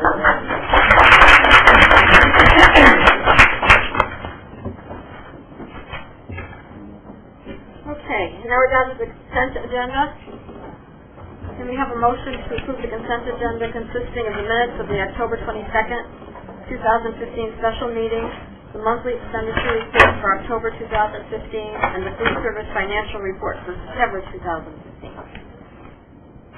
So moved. Kathleen? Greg, you're the only other one who can. Actually, Is there any other discussion? Okay, all those in favor, please signify by saying aye. Aye. Anybody opposed? Any abstentions? I won't vote on it. Yeah. No, our three new board members weren't here, so they abstained. Okay. Reading and review of correspondence. I didn't have any. Okay. We received a thank you note from Ann Ogden, Waterford Board of Ed. Thank you for your thoughtfulness, Ann Ogden and family. Okay, superintendent's report. Sure. Try to keep it, my remarks brief. Just wanted to recognize the great artwork by the Great Neck students. Did a wonderful job decorating our conference room this month. We appreciate staff and students' hard work. We had a variety of Veterans Day observances last week in the district. The elementaries did a fantastic job, including ceremonies in their schools as well as in-classroom activities. Craig and I had the opportunity, along with Jody and Kathleen, to stop by Great Necks and to be in the presence of 52 veterans was fantastic. I know Quaker Hill had over 50 at theirs. Middle school and high school saw a variety of in-class activities as well as reaching out through the writing of letters to people currently on active duty as well as poems. Middle school folks went to a retirement home and sang to some veterans. So I think our district was very well represented in honoring a very important population in our country. So we thank our schools for the hard work. We did have a PD day last week. And by all accounts, it was very productive. I know Craig left out some literature. At your table, you can see the opportunities that the staff had. That would be teachers, paraprofessionals, as well as administrators throughout the district. We again work regionally, so we hosted some regional PDs in the district and had other communities come. By all accounts for the surveys, in general, it was a highly successful effort. Thank you. We shared at a previous board meeting that the ECC schools were beginning to dive into some non-athletic endeavors. Waterford High School had the opportunity to hold the first forum, but also just wanted to point out that the ECC schools did take out a full-page ad honoring veterans in the spirit of non-athletic collaboration, which was excellent. You can take a look at that. And it's nice to see our high schools in the region collaborating. Just point out that Clark Lane recently applied for a $2,500 grant from Annie's Organic Food to support therapeutic gardening. We applied. We haven't heard back yet, but we hope we're successful in that endeavor. So we give thanks to our school for reaching out in other avenues.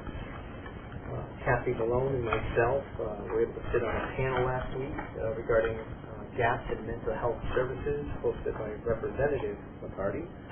Thank you for that. There's a host of people. There's probably about 15 people on the panel. And what came out of the evening was A, some valuable information, and B, we're far from done from addressing the issue.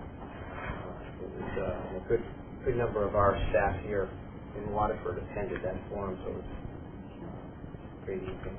I was just very pleased to see so many of our Waterford leaders at the forum, and I think we all learned a lot. I'd like to personally thank you and Kathy Malone and everyone that came out from Waterford. I think it began the conversation. We're going to be looking for a follow-up and have a series of these as it's such an important issue. But I think the Waterford School District is far ahead of many of the school districts in the state, and we're still continuing to improve in that area. And it's so important that we begin early identification and intervention, and I think that's part of what we're doing and part of our goals. So I thank everyone that attended, and if you weren't able to, I know we had some competing, tried to get over to the high school after we had a lot going on that evening, so certainly appreciate everyone who made it, and thank you particularly. Of course. Well, we had parent-teacher conferences on Veterans Day. Students were out, but our staff did work hard that day. Excellent turnout. And sometimes when you see a dip at the secondary level in terms of parent participation, Principal Hauser shared some data with us, very impressive data, the number of parents that were contacted at the high school level, where it can be difficult at times to engage parents. So K-12, excellent turnout. believe it or not, we did have the commissioner visit yesterday for the second time in about 6 weeks. I don't know that there's any district in the state that can say that, so we're quite happy that she came the second time, visited Quaker Hill School to see our K-5 coding in action. It's something that the school is very passionate about, received a grant for some equipment last year, and Principal Chris Discordia and the staff did a marvelous job representing our district and themselves, and our students were outstanding. It was interesting going around with the commissioner, and as kids were engaged in these tasks to create a program to do X, Y, or Z, to see a second grader say to another second grader, well, I disagree with you, and here's why, and have those conversations on a very mature level was excellent. Chris, I don't know if you wanted to add anything? No, it's really nice. She was very complimentary of not only the coding, but how they spoke with each other and how they respected each other. She just knows the entire hour she was there, every kid was fully engaged. We brought her through K-5, all the classrooms.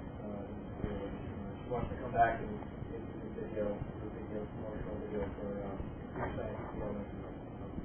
Yeah, I mean, she remarked to me on her way out that very much a model for other elementaries in the state if they want to enhance their students' curriculum with coding. So, job well done. Commissioner doesn't know it yet, but I've also been asked to compound the Great Neck School because I've spoken to Mrs. Fedor at one point earlier on. So I think she's going to have to visit all of the schools before we finish. I'm just kidding, but thank you. Yeah, we'd love to have her back. Wanted to commend the board. We received a notice from CAPE, Connecticut Association of Boards of Education, that the board will be receiving a Level 1 Board Leadership Award for your hard work, collaboration, and expertise. And the board will be honored this Friday at the CAPE CAPS Conference Luncheon.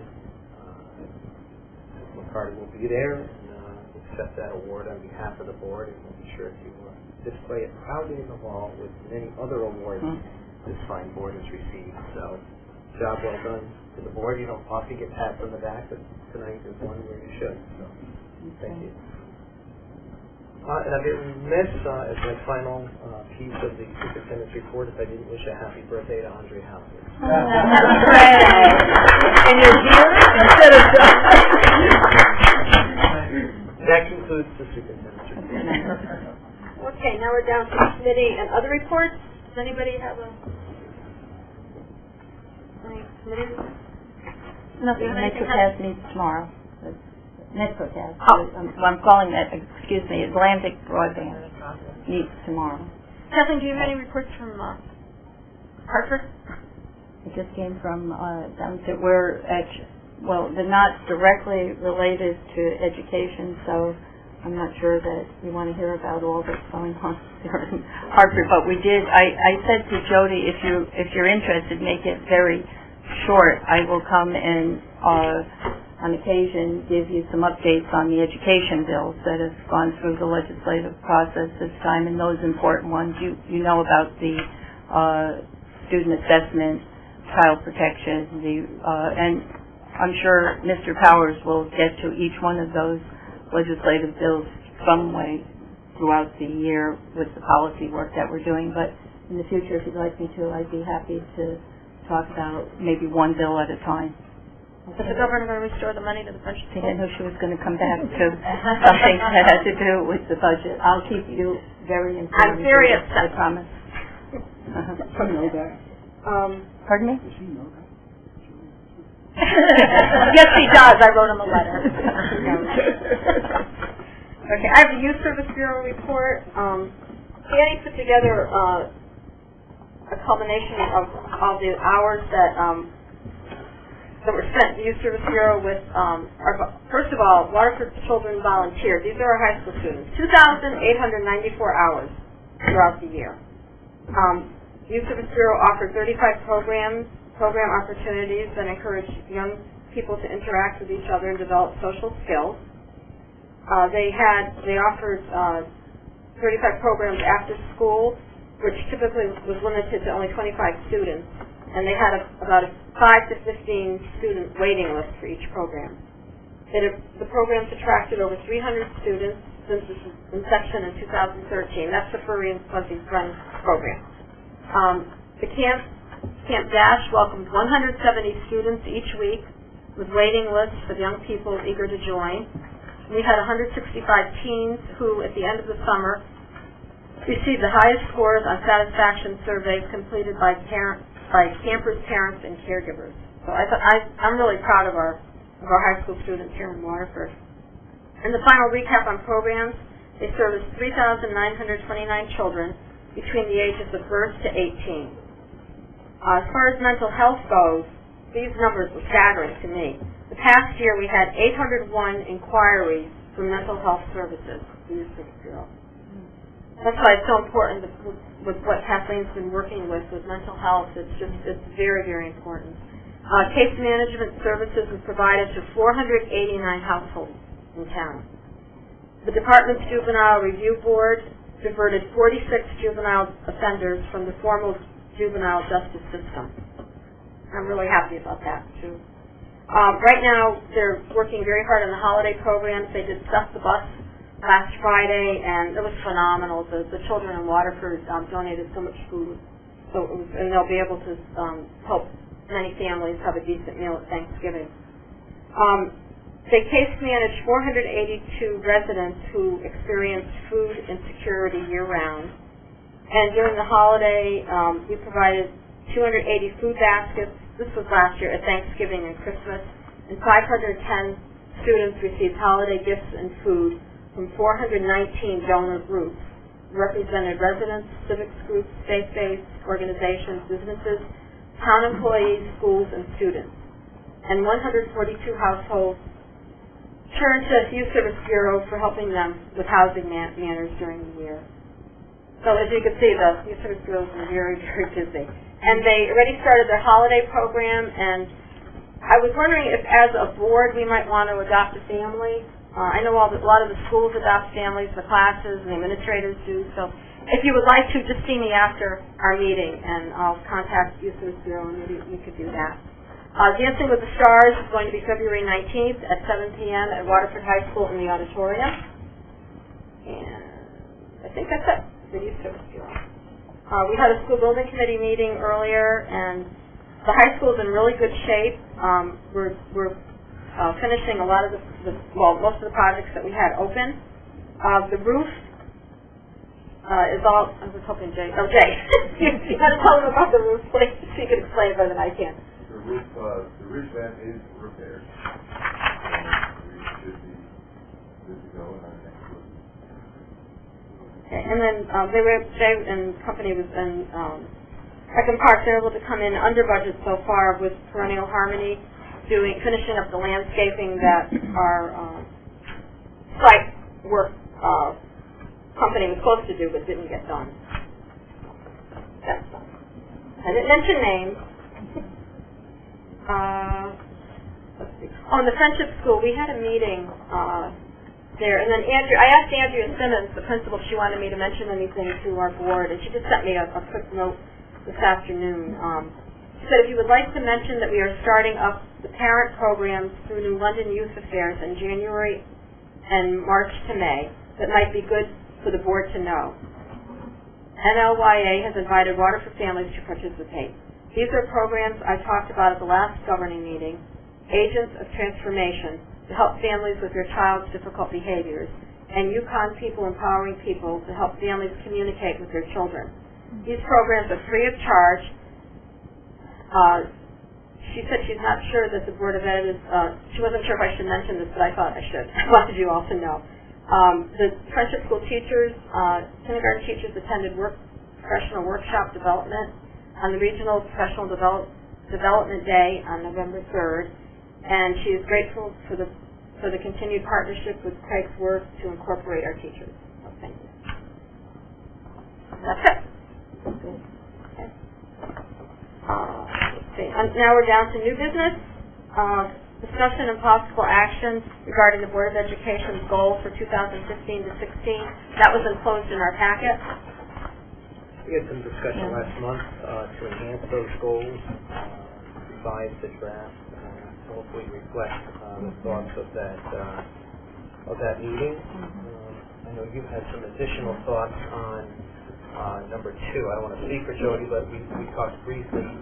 Perhaps we should even revise number 2 to say, develop a strategy to promote all Waterford public schools.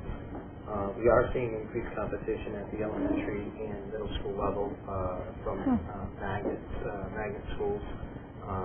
So I don't want to speak for you. No, you said it. You said it perfectly. I'm a little concerned with so many of the magnet schools opening up, especially in New London. And sorry, man. But I'd like to keep our Waterford students in Waterford if we possibly can. And I really feel our elementary schools have a lot to offer, but I don't think we really communicate that. To not only to our town and to our parents. So I would love to keep our Waterford students here in Waterford.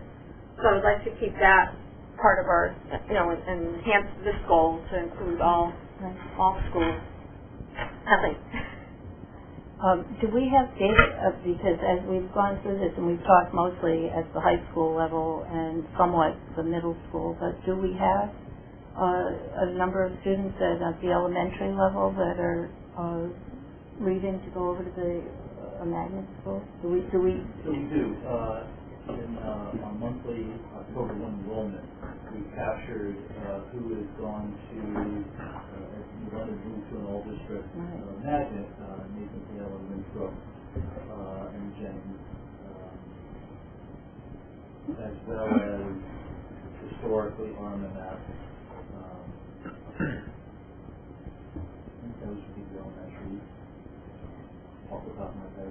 Well, I guess my question wasn't framed very well, but have we seen an increase in the amount of students, well, or are we just trying to? That Armagnac has been around for 25 years. We've seen kind of a steady, consistent about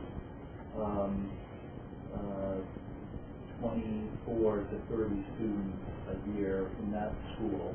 Because the New London elementaries have opened up as magnets in the past 2 to 3 years, really. That's a new spike. Right. So those would be kind of new, but I don't know if it's going to be a consistent pattern of new or new and lie down. I don't know. We can certainly provide the board with some numbers. Do we have an understanding why that's happening, or do we know why people are opting for the magnet schools over the public schools, or how do we? Well, with school choice, how do we offset that? Yeah. So with school choice, parents now have an option to elect. Craig, to your point, we haven't done any exit surveys of any sorts to parents to find, why you're interested in this or not. And maybe that's some of the data that we could explore and bring back later. So anecdotally, I really can't address your question. Yeah, I was just curious.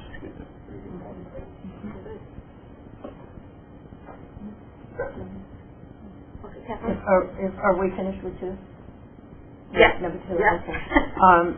I just want to really make a remark that I think you captured very well the comments from the last meeting, and I think these goals now, to my liking anyway, for what we said, looking at the improving of the mental health services and making sure that we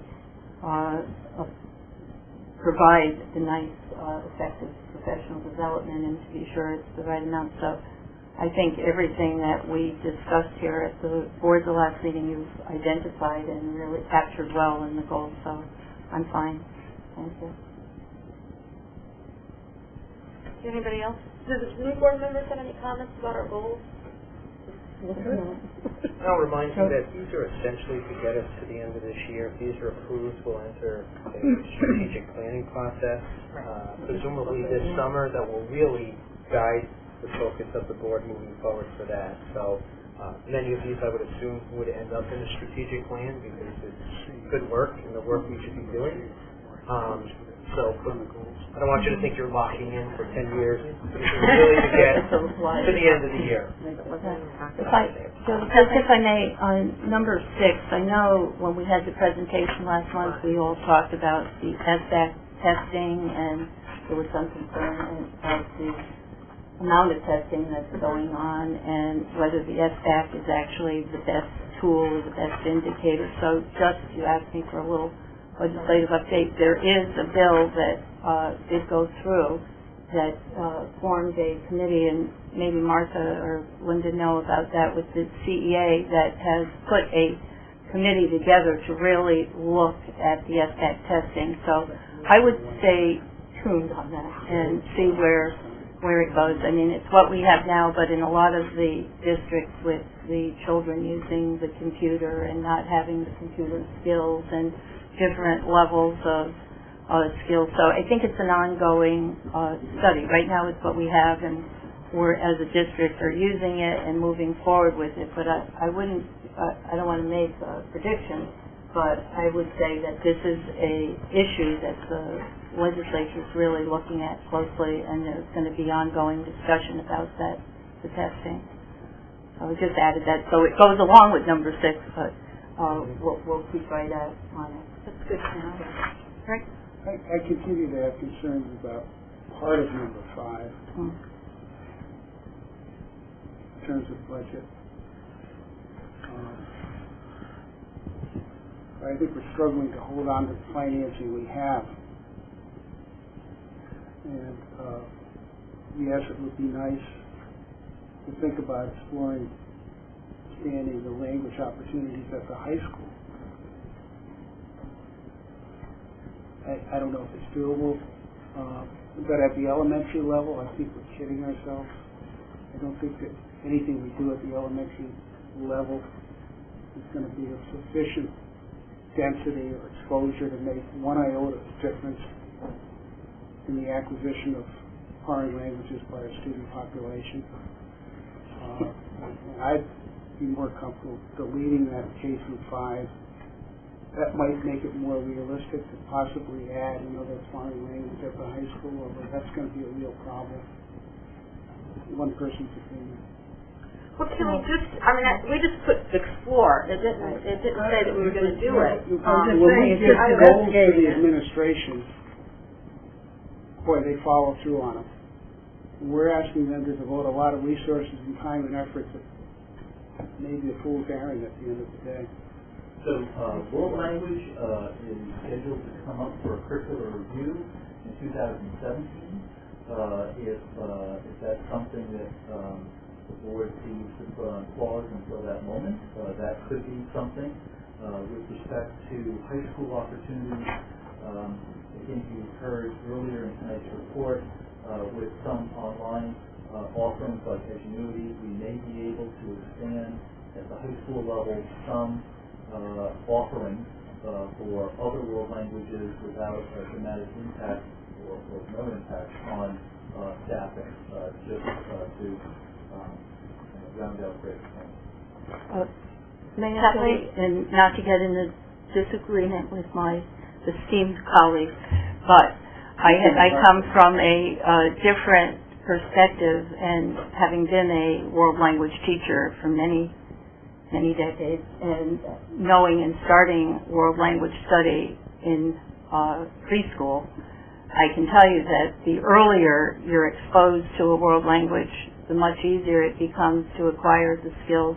And I wasn't looking for a big, and we said this before, for a financial commitment. It was just to go back to where we were at one point, where we were a leader in the state of Connecticut by offering world languages at the early grade. And we discontinued that program because of a variety of reasons, but financially it was one of them. And when we went along, and I postponed this as an initiative many a time, many a year after year after year. And I just think and I agree with Greg, I don't think you have to spend an inordinate amount of time. I would just like it to be on the radar that going forward, that as a goal or initiative that we have as a district, without increasing the budget to the point that we can't afford it. Just to have it if there's a time when we can, so that we're prepared. And there are some good early elementary school programs out in the state. Maybe I'll do the research and help bring it back so I can avoid so you don't have to spend an inordinate amount of time.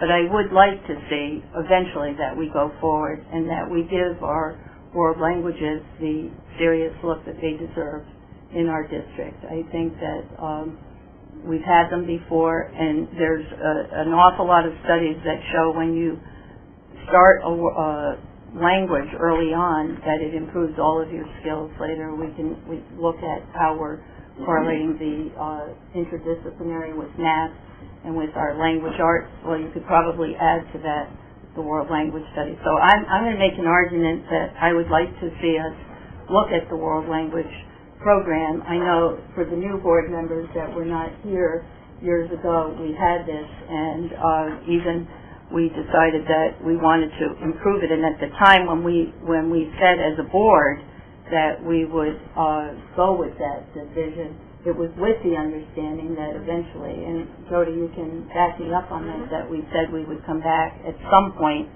and I'm not asking, as I said, to make it appropriate to put it in, but I'd like to know what the knowledge is out there right now on early language acquisition, what school districts are using.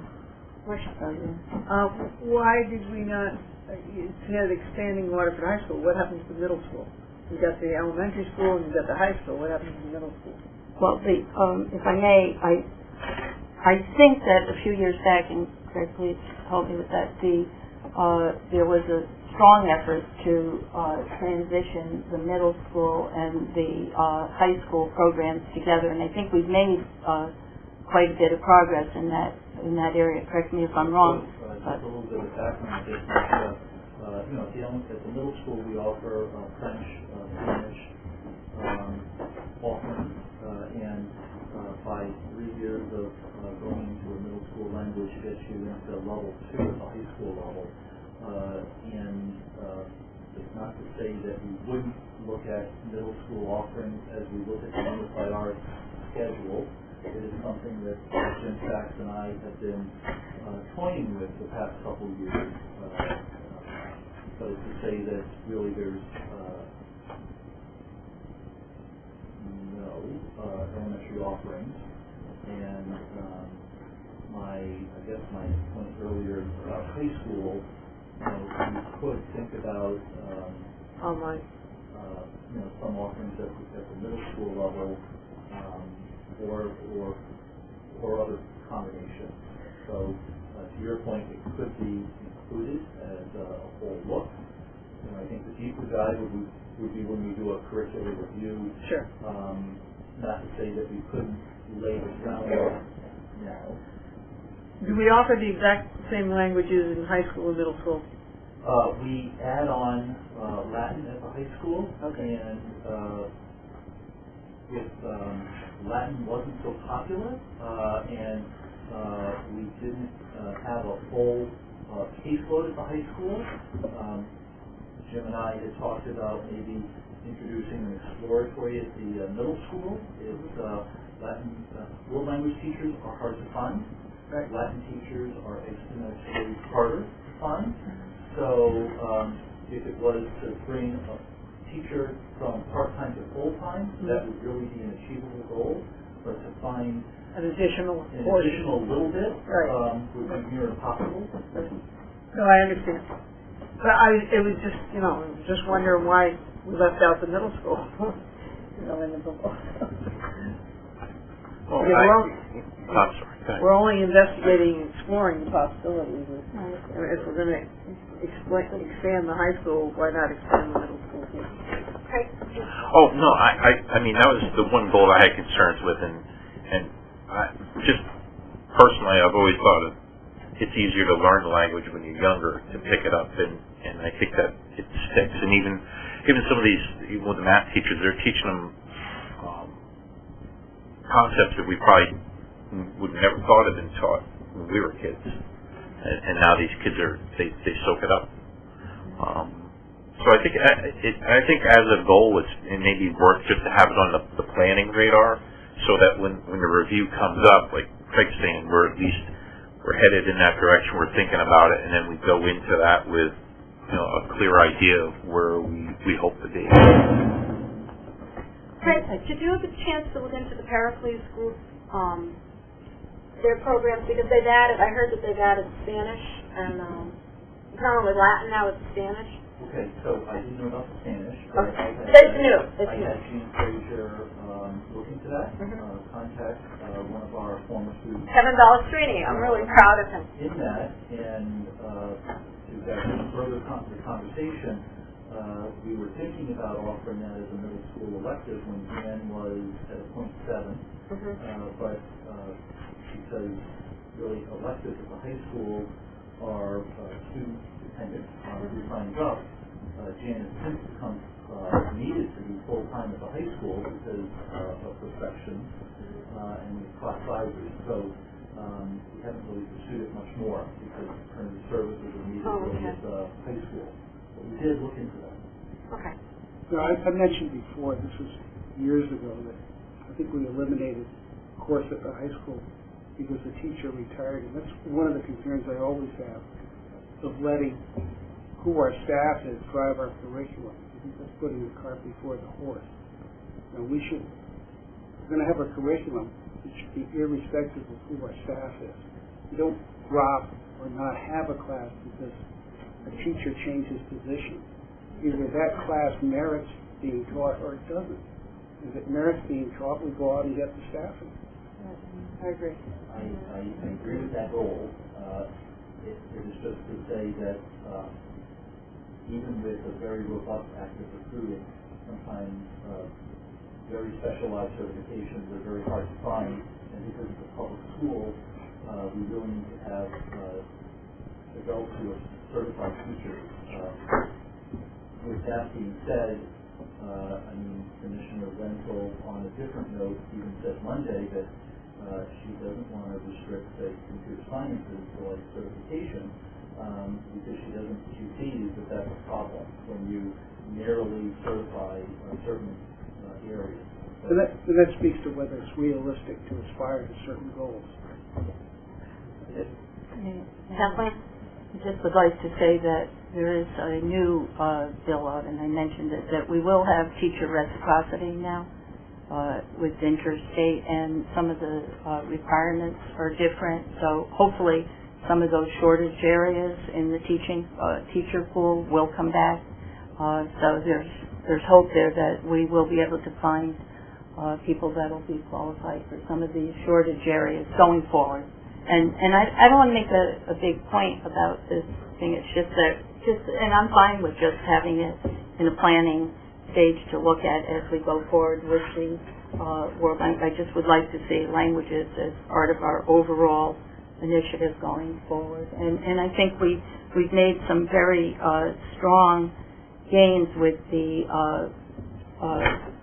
Chinese exchanges that we have, and I'm looking forward to learning more about it and seeing where we can go in that direction in the global experiences. So trying to be cooperative here. You are. Any other comments? Okay, would someone like to make the motion to adopt our goals? As amended. Number 2. Yeah. Waterford Board of Education adopts goals for the 2015-16 school year as amended. I'll make that motion. Kathleen, is there a second? Second. Okay. Okay, any more discussion? I just think that the administration, based on our discussion, has a good sense of where we're strongly supporting some of the goals and a little more weakly some of the others. So I'm comfortable with the motion. Thank you. Thank you. I'm so happy. Okay, all those in favor, please signify by saying aye. Aye. Anyone opposed? Okay, motion carries. Okay, now discussion and possible action regarding our capital improvement plan, and that was enclosed in that packet. Sure, just a couple of comments on that. It's been some years, can't give you an exact number, since the board has really put forth a documented capital improvement plan. Long time. With that said, we felt as leading a team, felt it was important to put something forward. Somewhat of a mindset that because the schools have been recently renovated, and I use recent, I think our old school is 8 years old, that there aren't needs. But the fact of the matter is there are some needs, and there's needs that we need to forecast. I want to bring just a couple of items to your attention. As we look at this, I want to thank certainly Rob Gorley, Jay Miner, and Ed Crane, who played an instrumental part in putting this together. I'm not going to go through the entire capital plan. You have it in front of you, but specifically in the request for next year, and this would be a document forwarded to the town. If you look at Clark Lane, your request for a vestibule in the front entrance. I'm sure all of you have been in all 5 of the schools. It's the only school that when you walk through the door of the school, you can enter the school without having to go through the main office. So that request concerns about creating an avenue that when you're buzzed in, you enter the main office before entering the larger school. Great Neck, you can see a water heater on there. Quaker Hill and Oswegatchie have already replaced theirs. The one at Great Neck is approaching being out of warranty, and certainly you want to be prudent in that request. Quaker Hill, you can see a request for intrusion lock sets, and what that essentially means is a teacher would be able to lock their classroom door in the event of a lockdown from inside with a key. The other 4 schools in the district have that currently. This would enable Quaker Hill teachers to have the ability to lock their classroom door from inside the room with a key. Currently, it's, I believe, Jay, correct me if I'm wrong, currently it's a latch. Is there an override to that? Excuse me? Is there an electronic override to that? Or is it manual lock? I don't know the Not answer to electronic, that. but certainly, if you have a master key like an administrator would, then you could use that to get into the classroom. It's, the thought behind it, and Dave can add to this, is if you lock it, if you try to break the door, you can't just reach around, unlock it, and push your way in. From a police and security standpoint, if we ever need to go into a lockdown, it's really about barriers, layers and barriers to kind of slow the person who's not supposed to be in the building down. I was just thinking if the person's in the classroom, close the classroom to be locked. And that's exactly why we're thinking of replacing the lock latch with a key that then the teacher knows where it is, and it wouldn't be necessarily apparent to enter that intruder. On IT, and I do have Ed here to answer questions because this is beyond my area of expertise. The request would be for a virtual main server. You can see that comes with a hefty price tag. And the DVR cameras are replacement for wear and tear of existing security cameras throughout the district. I will call your attention to under Waterford High School turf field and track for the 17-18 year, where we ask that there be some thought of putting money aside for the replacement of that turf field. Life expectancy is somewhere around 10 to 12 years. Is that correct, Jay? And we're already several years into the life expectancy of that field. So rather than facing a hefty price tag down the road, perhaps it'd be prudent that we think about putting some money away beginning in 17 and 18. That's a good idea. The out years in this plan will be looked at again next year, and a new 5-year plan from 17-18 through 21-22 would be submitted. So you're not locking into this for life, which is why I'm not spending going item by item in the out years, but certainly want to highlight a few things. We have staff here to answer any questions. Does anybody have any questions? And this virtual server, is that to expand or replace? That's to replace after the current one, which is under license, and houses 20-plus servers. That's where the district servers are on that. Is that going to give you enough to handle what you need throughout the district? Or you... Yeah, that'll be, so when it's in there now, it's 5 years old, it'll be 6, 7 years old.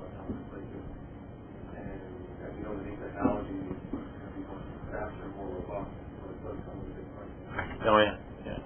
Yeah, I was just,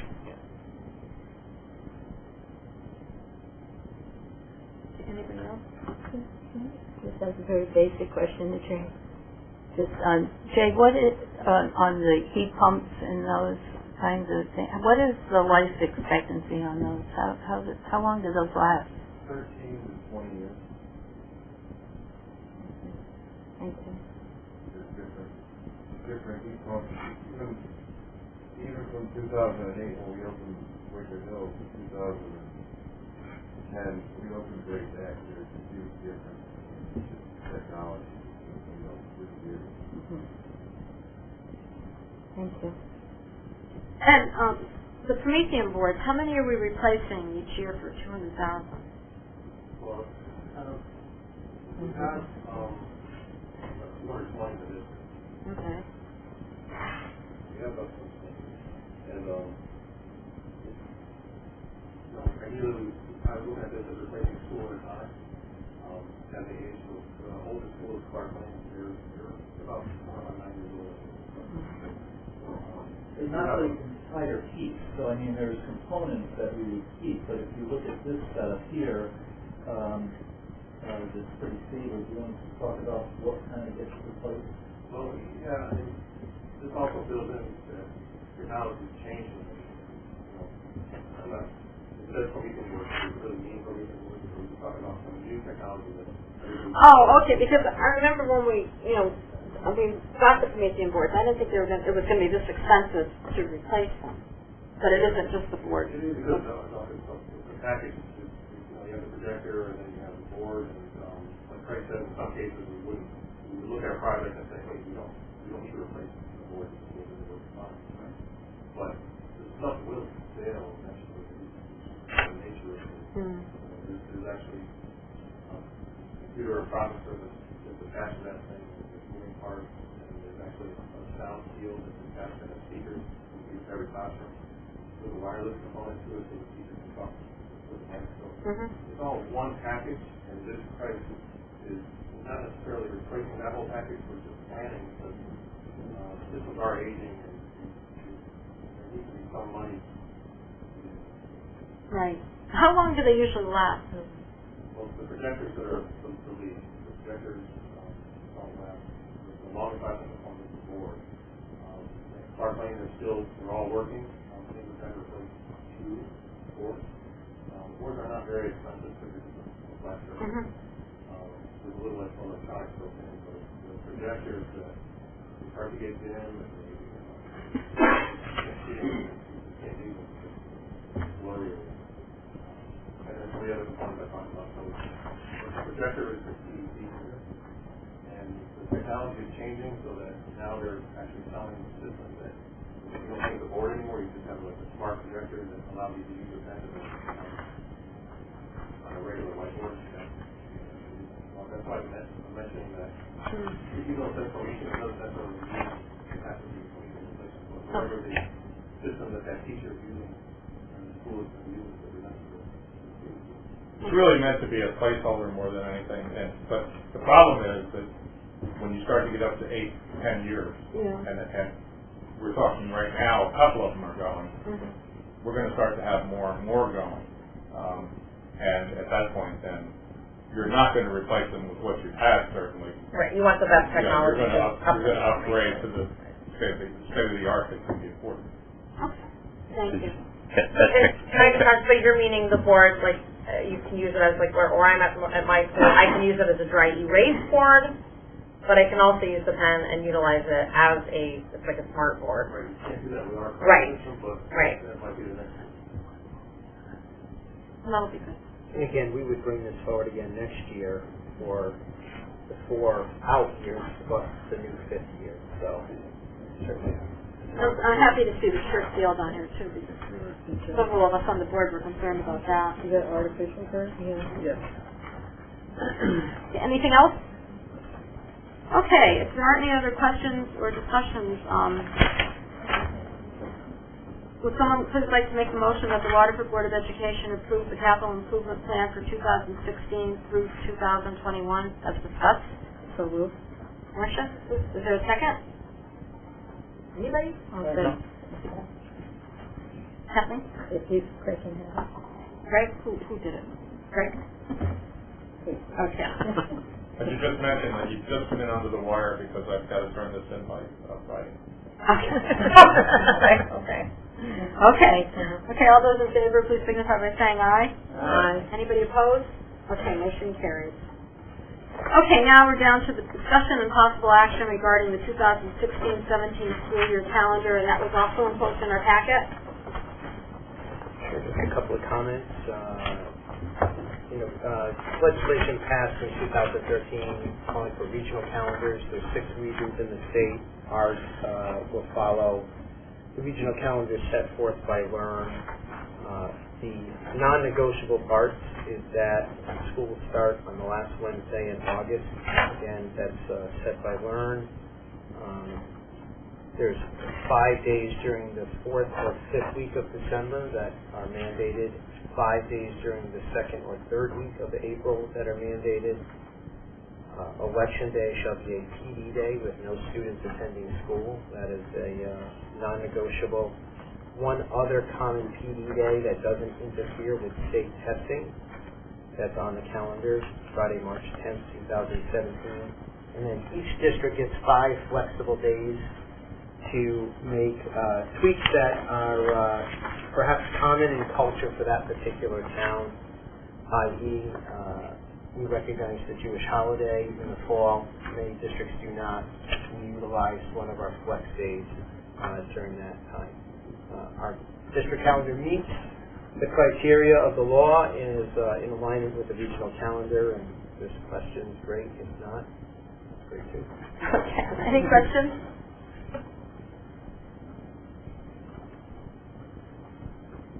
Okay. Would someone please like to make a motion to approve the 2016-17 school year calendar as presented? So moved. Second? Second.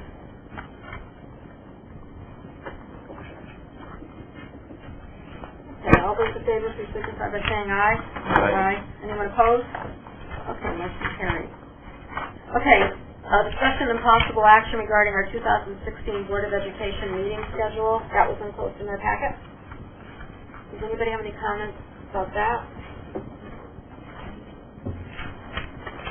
Been vetted for holidays. That's what I just have a question. I know we had a previous board member that thought the 7 o'clock time was too late. Does anybody want to, do you have any opinion on starting the meeting earlier, or do you want to keep it at 7? 6:30?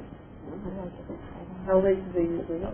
I'm You good can't with take that. out 10. Or you can't stay And then to make a motion, you can take out 10. This is kind of unusual. Is that where is that? Is that a state law? No, that's ours. We'll also, all the board members get Till discussed. 1 and 2 o'clock in the morning. In North Stonington. Oh, no. We'll just make a motion.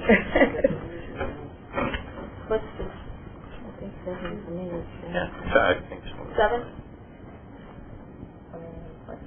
What's the usual running time? Well, unless you're going to change the end time, why would you change the start time? True. Okay, I just wanted to bring it up because somebody had mentioned it. Okay, we'll keep it at 7. Okay. Not yet. Okay. Does anybody have any questions about the meeting schedule? No, I would just, if I may make some, thank you. I'll carry it with me if I mentioned it to you. Thank you. Sure.